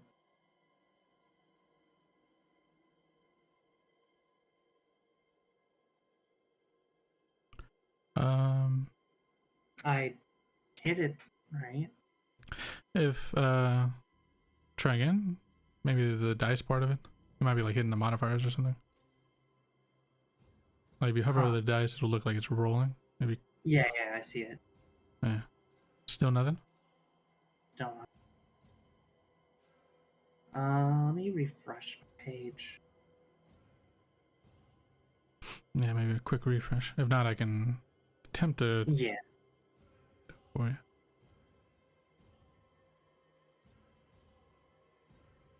Yeah, I'm reloading. All right.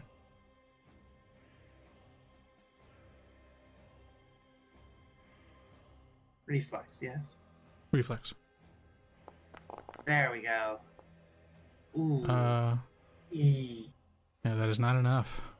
So you go to approach, you reach down and you're trying to grab the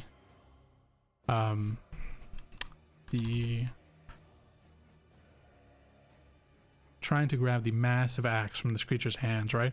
And as you do so, as you approach it, as you lean down, just as you're about to grab it, you don't even see it coming. The creature suddenly jerks to attention and makes a massive wide swing with that same axe right in your direction as you lean over, looking to catch you off guard. It is prone, so it will take a negative to this attack. But it swings wide. Oh, yeah, that's a crit. Crits. It's a crit. Take 30 points of damage. And we are in a new round. Ursine, I believe you are down, correct? Yes, I am.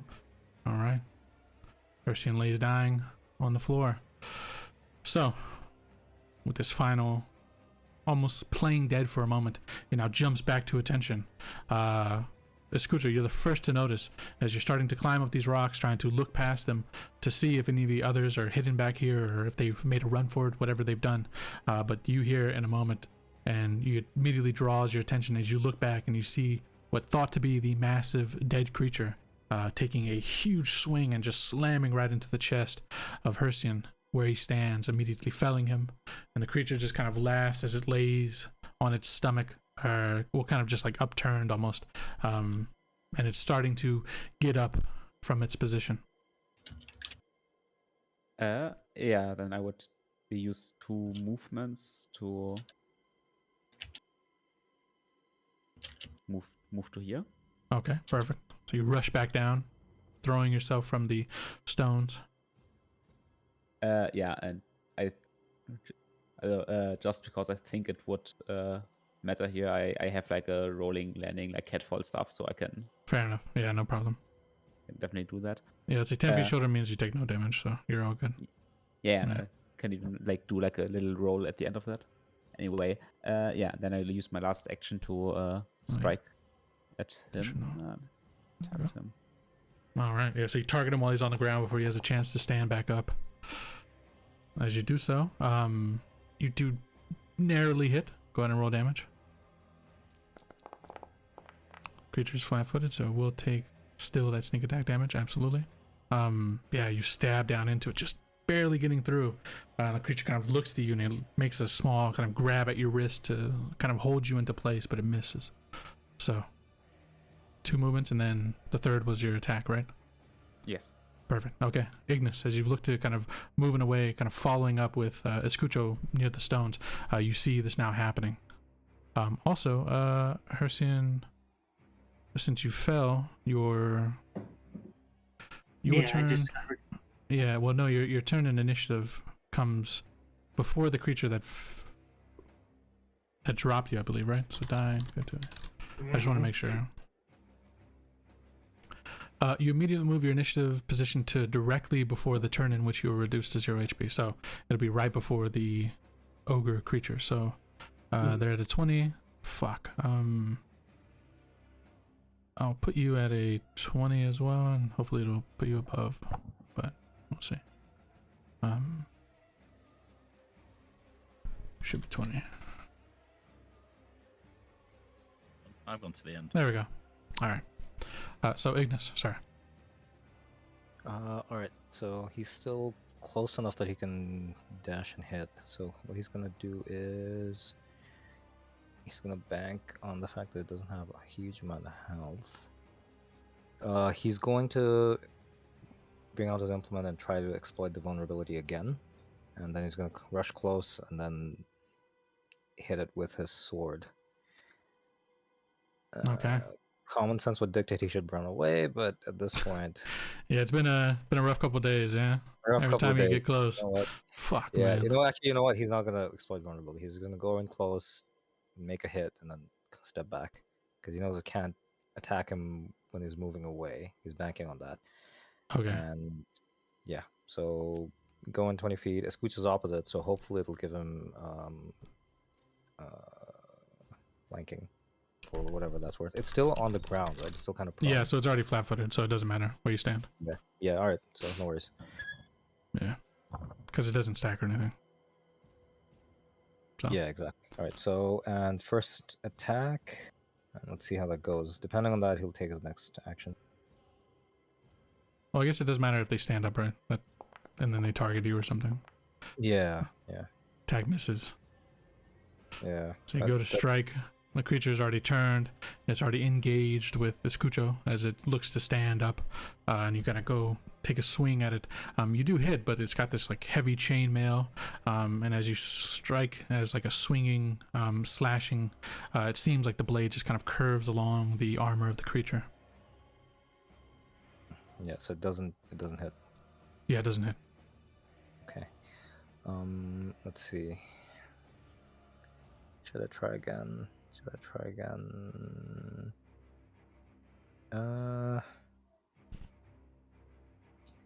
Against his own better judgment. You know what? He's gonna try and make another attack. Okay. Like, he's banking on the fact that at most it'll be able to. At most, like, it's prone now. It'll take it and he'll have to spend some effort to stand up. Yeah. Let's go ahead and target it. So hover T. Yeah, it's targeted now. Okay, perfect. This might be the last thing I do, he's thinking to himself. This might be the last thing you do, absolutely. It does hit though. Go ahead and roll damage this time. Not a crit though, but okay. Another 11 points of damage, absolutely. So you catch it off guard, stabbing your slashing. This time it gets through the armor, and it leaves a deep cut as the creature stands up. So he's gonna yell at Shad before, like, once it's done, like, if you got any tricks to put this down, now would be a good time. Perfect. All right. We'll have to see. We'll have to see. Absolutely. Hersian, since you are dying, I need you to make me a recovery check. So where you'll find that is on your character sheet to the left of dying. You'll see a little die roll. If you hover it, it'll say recovery check. There's also an opportunity here to use your hero point to just automatically take yourself from dying to wounded and just unconscious with no health. But that obviously has a risk as the creature stands up. Yeah, they want to roll recovery. If I see the recovery check. 1 second. You're super. Is it just me or? Okay. All right. It's just me. Hello. Yeah, it's just me. Okay. Okay. So what do you want to do? Do you want to hero point it or do you want to roll for it? What happens if I succeed the recovery check? Same thing. If you succeed the recovery check,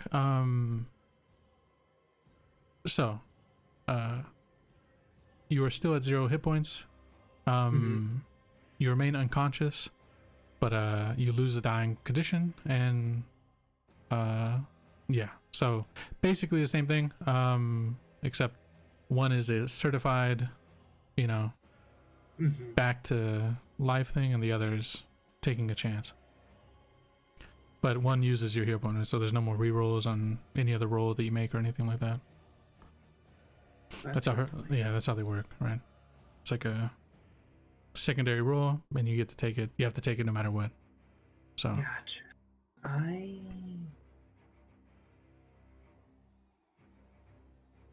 want to use a hero point. All right. I'm gonna go for heroic recovery. Just immediately recover yourself. Perfect. All right. So. And there you go. No longer dying, just downed and flat-footed. Perfect. All right. So the creature's going to use an action to stand up. Where does it do that? All right. The creature stands up tall. Last person to attack was Ignis. Right there. But then again, I'm gonna roll a d6 for this. So 1, 2 Ignis, 3, 4 Hersian, 5, 6 Escucho, for who is targeted as this creature stands tall.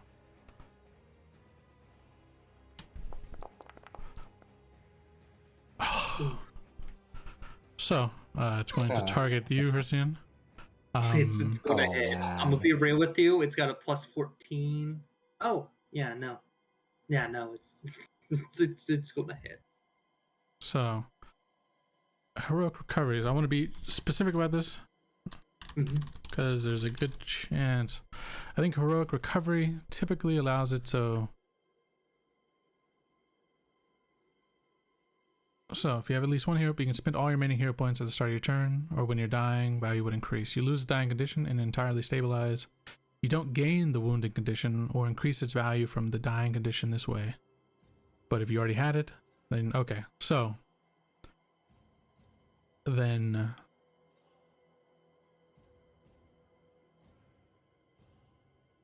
you lose the dying condition and stabilize with 0. You don't gain the wounded condition or increase its value from losing the dying condition in this way. But if you already had that condition, you can't lose it or decrease its value. Okay, so then I think,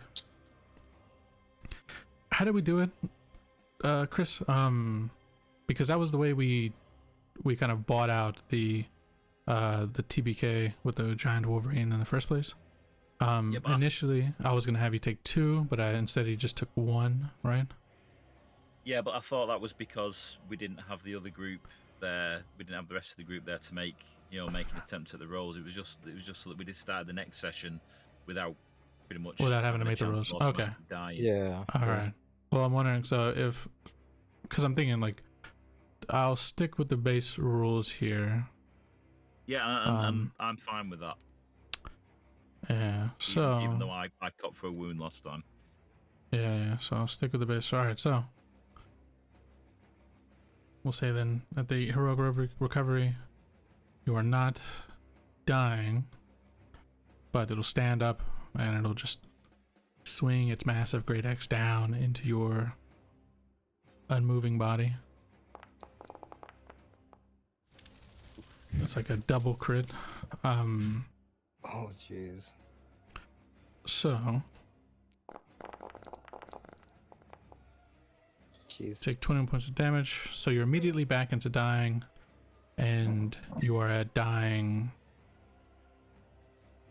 2. 2? I think it'd be 2. You're 'cause that's dying what happened to 2 me as because of the well crit. last time. So it slams its axe down into your body. You don't even have the chance. You don't wake up for a moment or anything. The blade just comes swinging heavy down into you. I'm gonna make another 1d6 check here to see if it's gonna continue to expend actions on your lifeless body or focus on the others. So again, 1, 2 Ignis, 3, 4 Hercian, 5, 6 Escucho. All RNG. There is no player focus here. And instead it focuses Hercian. So it'll make its secondary attack against you. Is there even a chance it misses? I got an AC of 11. So it Oh my god. Well, it down. misses on a 2 or less. But it can also crit, can't it? But it can also Yes. crit. Crit on the 12 or higher, which will kill me. And so Oh. Oh no. okay. So I think you're already dying. So attacking in the down condition, I assume this kills you. Well, I it applies can't- dying. 2 more dying, doesn't it? Yeah, because it's a critical, right? Like Which would bring me to dying 4. which means dead automatically. So let me see. Attacking creature while dying. I just want to make sure because this is okay. When someone attacks when you die, just increase your dying condition. If you take damage when you have. Okay, so if you take damage while you already have the dying condition, you increase your dying condition value by either 1 or by 2 if the damage came from an attacker's critical hit or your own critical failure. So, in this case, Hercian, it's been a great story, but you never see it coming. As Yeah. you took the chance, you approached it while it was down. It caught you off guard, dropping you to the ground, and as it stands tall, it raises its axe 2 times, and almost in a rage, matching your own, as it swings, chopping down 1 heavy into the body, and then in a second, the spittle and slobber coming out of its mouth, spraying almost around it, almost like it's entranced by this moment, as it brings the axe up a second time, and the 2 of you watch as it slams right into Hercian. And so, with its final turn, we're rolling a d4 because it's just going to continue to attack in this moment. Isn't it out of actions now? Oh no, you're right. It's out of action. So yeah, good shit. And it just stands tall, looking victoriously at Hercian's slain body. So, Shad. Right. Easy. First one is Pinky is going to take a bite. Pinky is gonna take flight. What you said? Take a bite. Oh, okay. Take a bite. I was like, what the fuck? This thing flies. No, and he's gonna miss.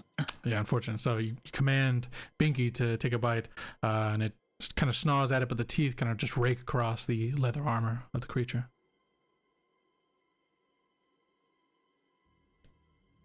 We're gonna go with Shad is gonna give it a go at Daze. Okay. Oh, is it still clumsy? I should ask. What's the thing on this? I think I have to check. It's similar, probably similar to Frighten, maybe, I think. Yeah, I think it loses each time. So, all right. So it after the end of its turn, it won't be. So it has to make a will save against the daze. Yep.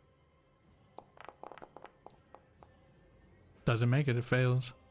So you cloud the creature's mind and daze it. The jolt deals mental. So go ahead and roll the damage. So that's additional 4 Right. points of damage and. But really, what you're looking for? But it's only. Damn. So it's only doesn't get the stunned because it doesn't critically fail, unfortunately. Yeah. Damn. So it jolts the creature's mind. It kind of, Yeah. and for the first time in this whole fight, it looks directly at you, Shad. So come back Great. around. Escucho, you've just witnessed this creature slam its axe twice into the body of Hercian.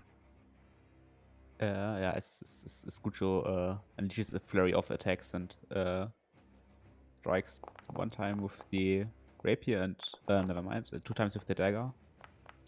Second two was with the MIP. Wait, so because you rolled these. Yeah, the first dagger hit was is wrong, so I hit once. Oh, okay, so you hit one. So go ahead and roll the.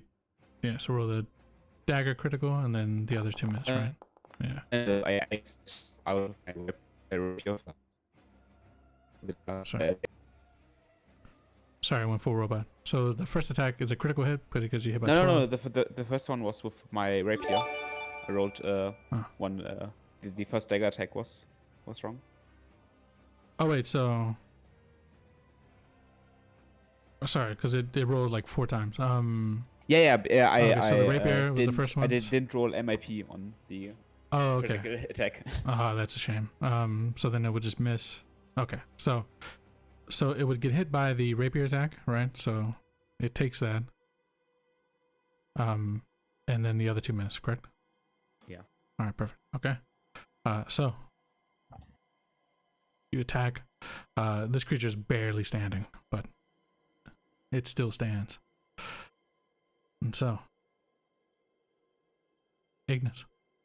Okay, so at this point, standing right next to it, so what he's gonna do is he's gonna activate one of his talismans. I think it's the potency crystal, which turns the weapon into a +1 striking weapon Okay. for the rest of the turn. So next 2 attacks, if they hit, they'll add double the damage there or something, I think. Striking. Yeah, let's take a look at it. +1 striking. Striking weapon.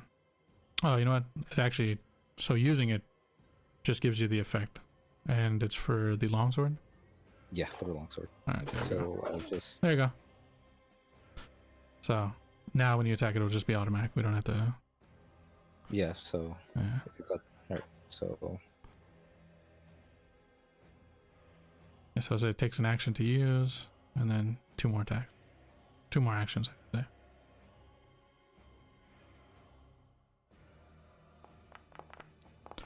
That is unfortunate as fuck. Of course. Second attack. That is also very unfortunate. Oh my god. You take 2 strikes after imbuing in it the power of the potency crystal. And as you slash out in the creature's direction, it is entranced in like a vibrant kind of rage, and it turns.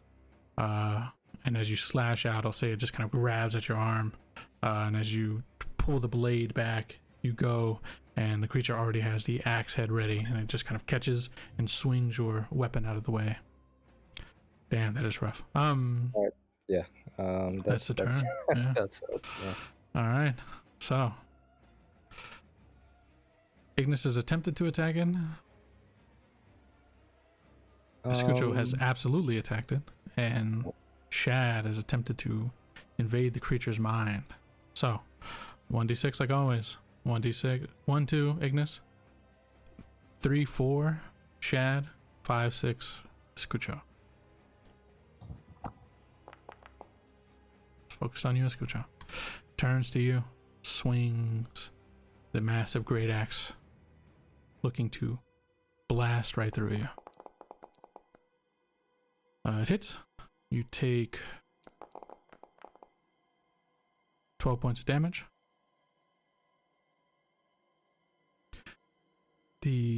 Let's see. I'm gonna reach forward and look to bite into you, Escucho. Doing what it can about that. Yeah, then I would use as a reaction my salt wound feature. All right. So the creature must attempt a. Alright, so.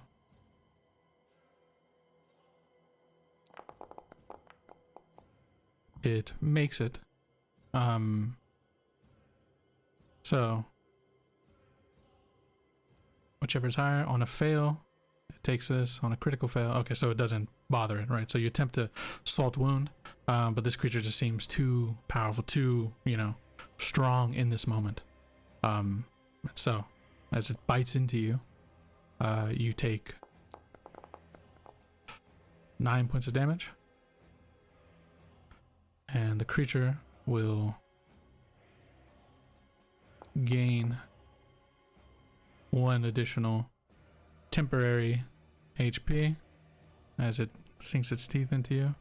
That's automatic. And then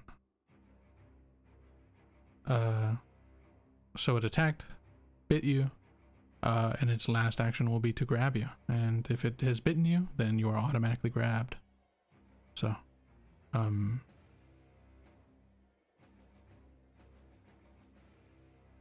so this creature has you in its mouth, kind of just shaking at you.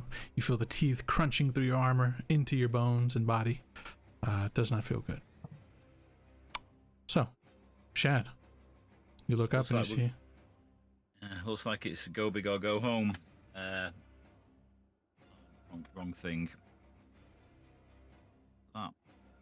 So, Shad is going to move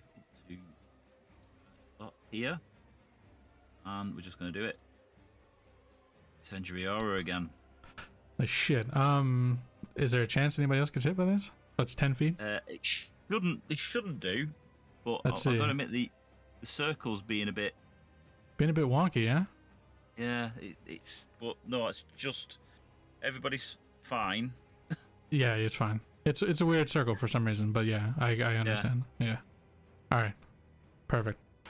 So surround yourself with a combustible aura. Each time a creature within the emanation takes fire damage, it catches on fire, taking persistent damage. So, You're also cremating Hersian as you do this, by the way. Jesus Christ, dude. Yeah, and I had plans for Hersian. Oh well, never mind. Never mind. Well, wait. So, each time a creature within the emanation takes fire damage, it catches on fire, taking an additional 2d4 persistent fire damage. But there's no damage roll from this. Surround yourself with a combustible aura. Each time a creature within the emanation takes fire damage, it catches on fire, taking 2d4. So it has to take fire damage to first. All right. So Because you want almost to. useless then. It has to be used in conjunction, I think, with. All right. So Striking we with stuffed fire up damage. last time. Yeah, I think we stuffed it Okay. up last time. That's fine. We make mistakes. Well- It's a learning process. In that case, it's pointless being here then. Yeah. So we'll we'll wreck on that, Yeah. So back to where you started. use that. Yeah. Right.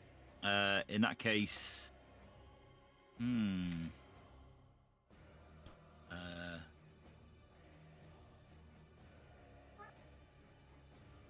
we'll take another bite with Binky. Okay. Command Binky to take a Let's target. snaggletooth attack. That just narrowly misses, unfortunately. Biting into it again, the undead teeth of this creature just don't not hold in the jaw of it, and they just kind of squeak and move against the leather.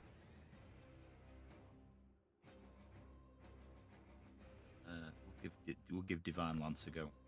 Okay. So,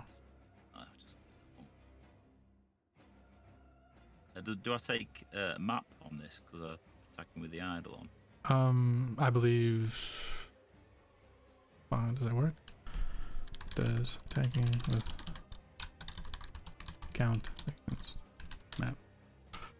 The Eidolon attack doesn't apply to map from the spell of the summoner, but after.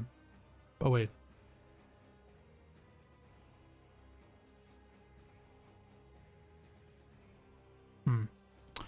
I'm only seeing like a bunch of fucking specific. Yeah, Eidolon's make Oh, it you difficult. and your Eidolon share your actions and your multi-attack penalty. So yeah, you would. Right. This is at the map. This is at the -5. Okay, we'll give it a go. All right, looking to. It's a critical miss. So the Oh man. the Yeah. divine energy just kind of crackles through the air and just kind of splits through, but just voids the massive beast standing in front of you. Oh man. So. One action left. Do you? Well, no, it was one attack with the Eidolon, and then divine lance is 2, so it's 3. Oh yes, yeah, north, yeah. You're All correct. right. So. All right. Escucho, you are in the mouth of this beast. Yeah, and the only action I can do is the escape action, correct? I believe. I mean, you can attack, but you take a penalty if you try. Yeah, Escape you is can better attack, but 'cause it's you like can use, it's a big penalty, I think. but you can use acrobatics to escape. So that's Yeah. So whichever Yeah. one is better for you. Then I will do my acrobatics check. Okay. Natural 20. Okay, so you get free. success. Yeah. Restrained. You can now move 5 feet if you look to get some space between you and it. Yeah, I don't think I want to do that. And now I attack with MIP, correct? Yeah, so it'd be at the -5. Or Yeah. minus whichever what it is. But Yeah, then I will strike it with my dagger. okay, perfect. Misses. You strike out at it, but the creature is ready for you as you pull yourself free from its mouth, kind of tumbling down to its feet. Kind of just looks and turns to you. You strike out, missing. Another action. Yeah, then I would It's use my last action. It's so rough. just to run away. Yeah, I'm getting the fuck out of here. Okay, perfect. This is not my place to die. Absolutely. Not your place to die. So, all right. Ignis. Ignis is just ground down by all of this. He wants to run away, but now he's just like, if I can land one hit, it might make this work. So he's got 2 potency crystals, one of which he used up. So he's gonna activate the second one, and that's the last one he has. So it does the same thing though, right? Oh yeah. Okay. Let me try and activate from the inventory, see if it works. Well, it's just an effect, right? So like, yeah, like I'll drop it on you. I mean, you can click use, and I think it'll ask you which weapon you want it to imbue with.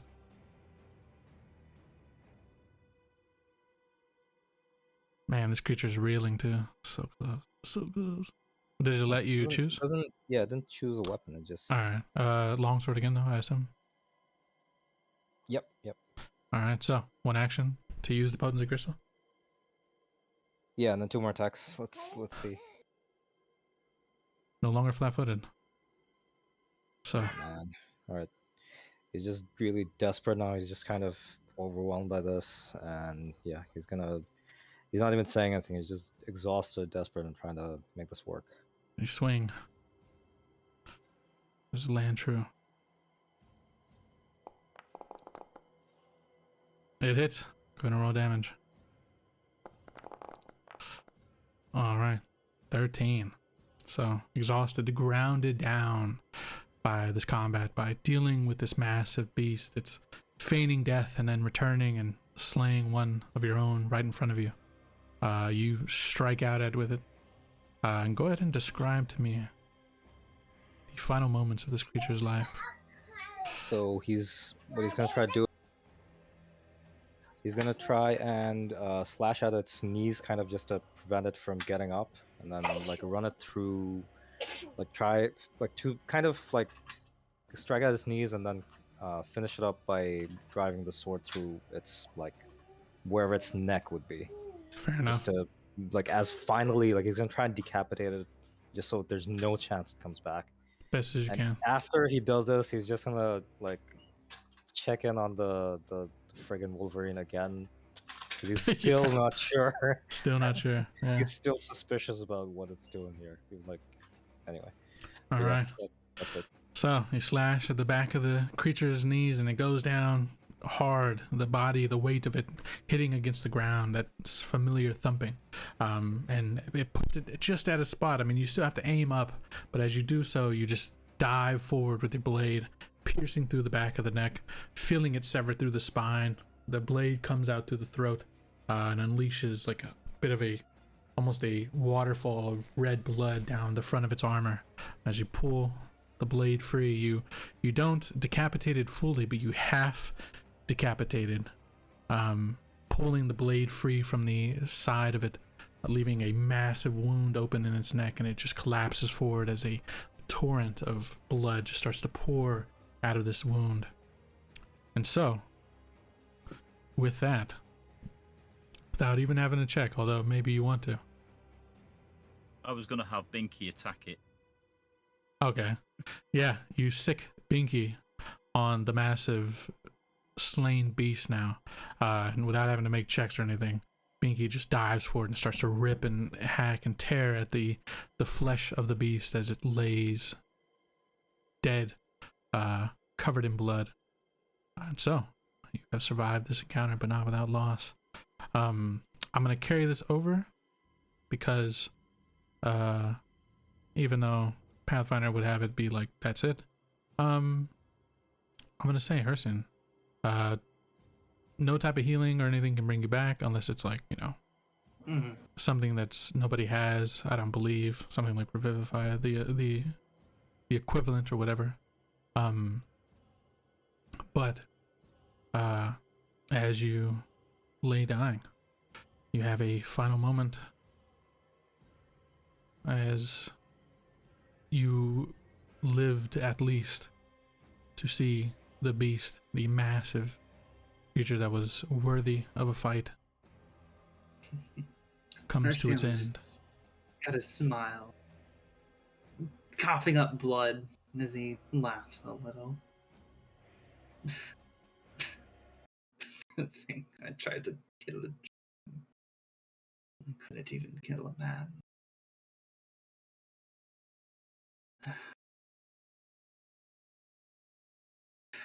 Well, at least it was fun. All right. Thank you, you three, for accompanying me. If you can, send my body back to my people. That's all I ask.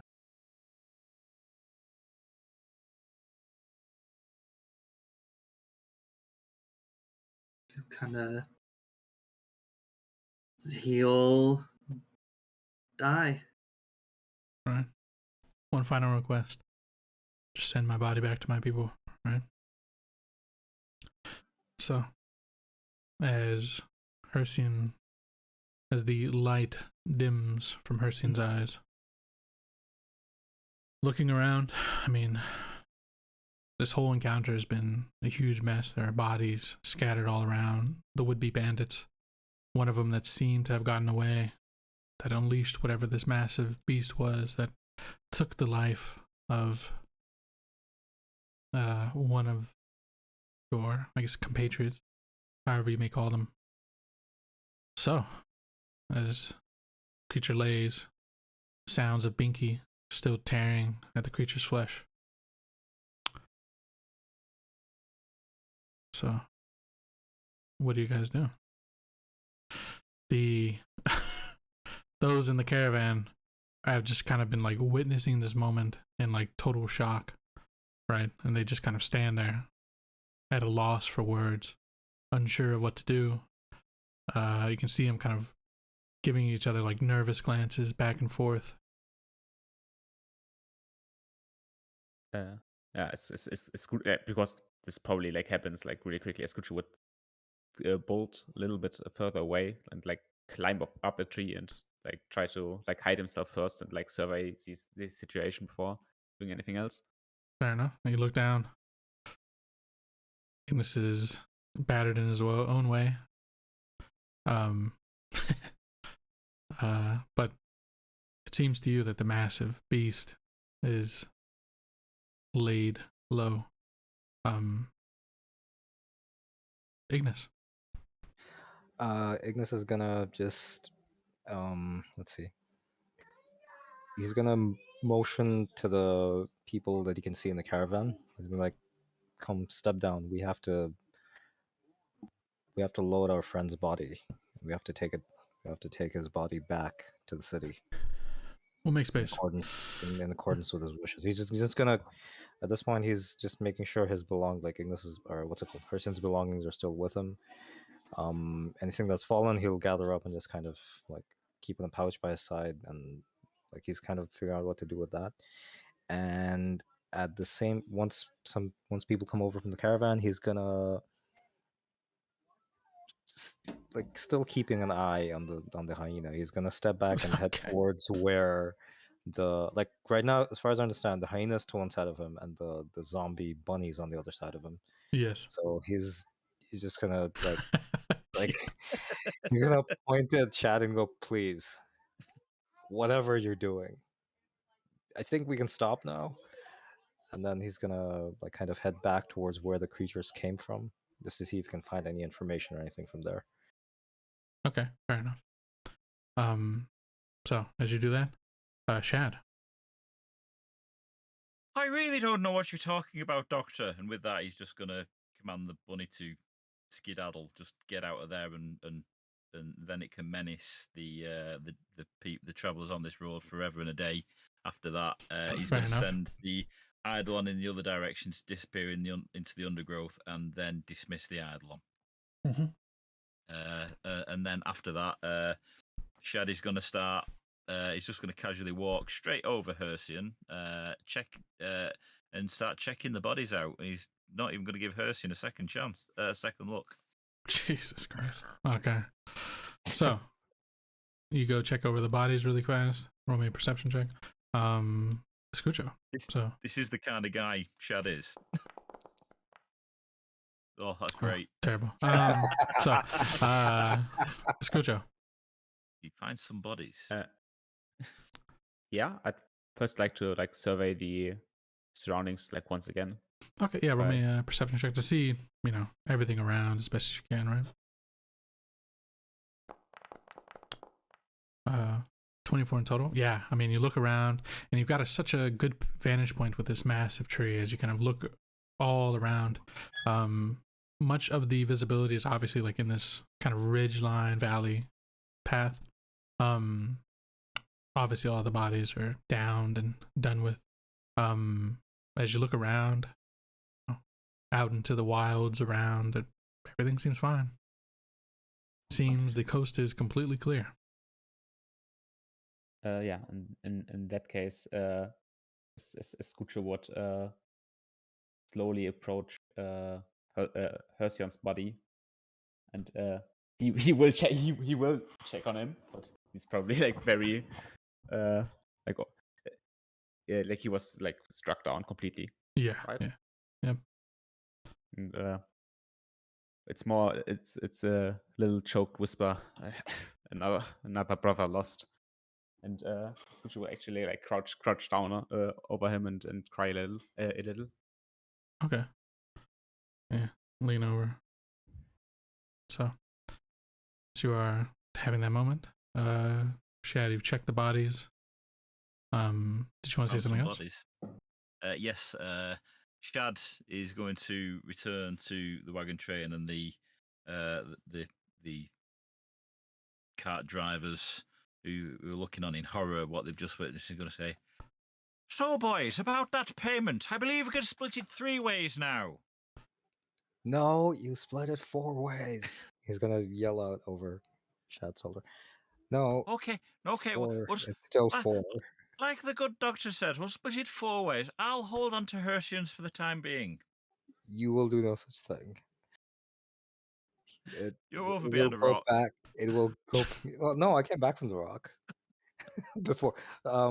Let's just say at least he heard the first part, at least. Maybe not the second. I'll tell you what, Doctor. As a sign of trust, I'll let you do the accounting. I'm not even sure you'll give me gold. Might as well be painted silver or something. And he's gonna, as he says this, he's gonna start. Okay, so Shad went and searched the regular bodies, right? So can I search the ogre's body, or did he search all of them? Yeah, he searched all of them. Oh no! All right. It looks like He searched all of the bodies and found bodies. yeah, he looked through all of them. I mean, based on the armor and other things around them, they just seemed. It seemed like they hadn't even gotten a catch with their tax plan, right? They don't have much of anything. I'll say as a pittance. Let's say that they had. Yeah, let's do this. 4 copper. I'll keep Persians. 64 silver pieces on their body as a collective group, which isn't bad. That equals up to what? 6 gold pieces, roughly. 6.5 gold pieces. So, other than that,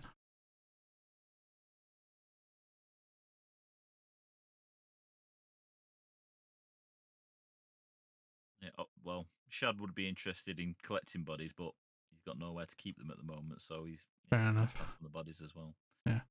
Yeah. The. So we'll move away from the scene. We'll get back over to the main screen, and then we'll continue. All right. So, as you all finish going through the remains of the bodies that you have slain, you come up with in total 64 silver pieces. There's obviously some things you could take if you wished, as far as like their gear goes, but a lot of that has been utterly decimated.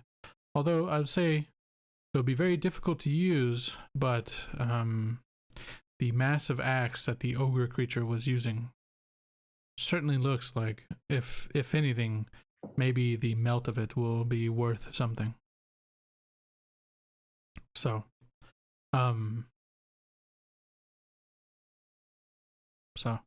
you the caravanners will split it up, right? They'll make a they'll ration out your worth or your pay of this, so to speak, in 4 different additional satchels.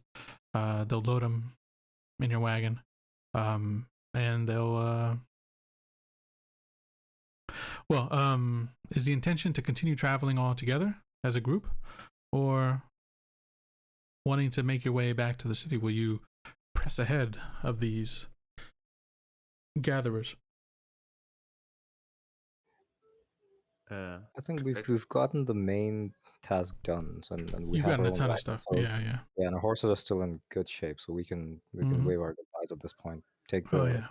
take the money and then speed ahead Fair at enough. this point, because we know there's a regiment of troops behind them, so they should be safe. And And we know there's the rest. supposed to be somebody coming the other way as well to the inn. Mhm. Yeah, somebody's coming. Somebody from the Gilded Hand supposed to be checking out the murder at the end, so they should be relatively protected at this point. The rest of the way. Fair enough. I guess that's kind of the reasoning. He's gonna, like, if they want to discuss, he's gonna discuss this with Chad and Escucho, and he'll make sure that Hersin's body is loaded on with his things into their wagon and respectfully wrapped up away from Shad's prying hands.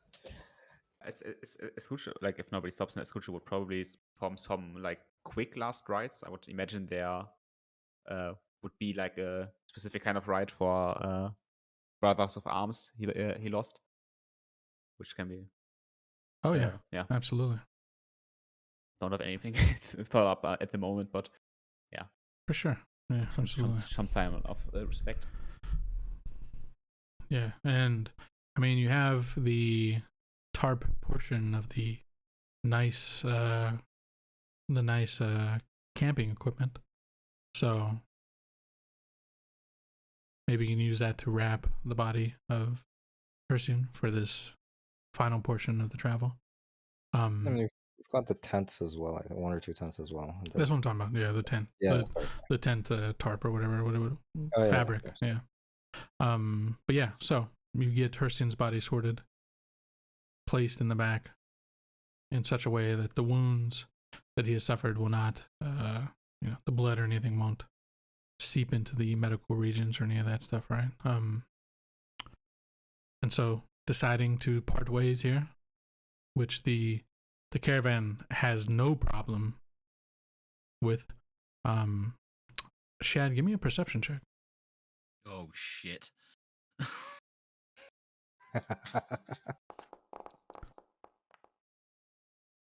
Yeah, you're busy. You're busy getting everything ready. So, well, yeah, go ahead. We'll make it so that everybody can give me this perception check because it's kind of obvious. Maybe not obvious, but if you're looking for it, you'll see it. Ignis doesn't see it. I mean, Scucho? Shad kind of would have been looking for it. Yeah, you would have been looking for it. But Ignis is still looking for the hyena. To be yeah, honest, at this so, point. He's just like, where the fuck did it go? Scucho, yeah. I mean, these caravanners are almost more than pleased to make this departure here. And you. I mean, with regard to the rabbit, he was trying to do it in a sort of subtle way. Yeah, I rolled a perception for them. yeah. So. Oh no.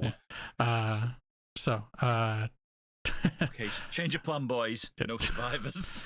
Yeah. But Scucho, yeah, I mean, you see them.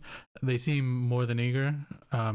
They're trying their best to not let it show, but you can kind of read that they're fearful, and they seem to be fearful of Shad for whatever reason. Undead things. I mean, you know, just instinctively that that's not okay, right? To most people, to vast majority of people in the world. So you get the feeling that they know what Shad did, and you yourself probably know what Shad did. Yeah, and I mean, Chad kind of killed like 3 people instantaneously, like one move with his fingers. Yeah. Or Yeah, it could be that. also- Yeah. And that Yeah, wasn't yeah, even the bad stuff. but Yeah, that plays into it for sure, right? But yeah, so up to you if you want to make a mention of it. If not, then you each say your goodbyes. They give you a hearty amount, so you are well within. You feel like you are heading back to Valdiras with a king's ransom at this point. So you, Shad, go ahead. I would like to try and intimidate the people we are leaving behind into keeping their mouths shut.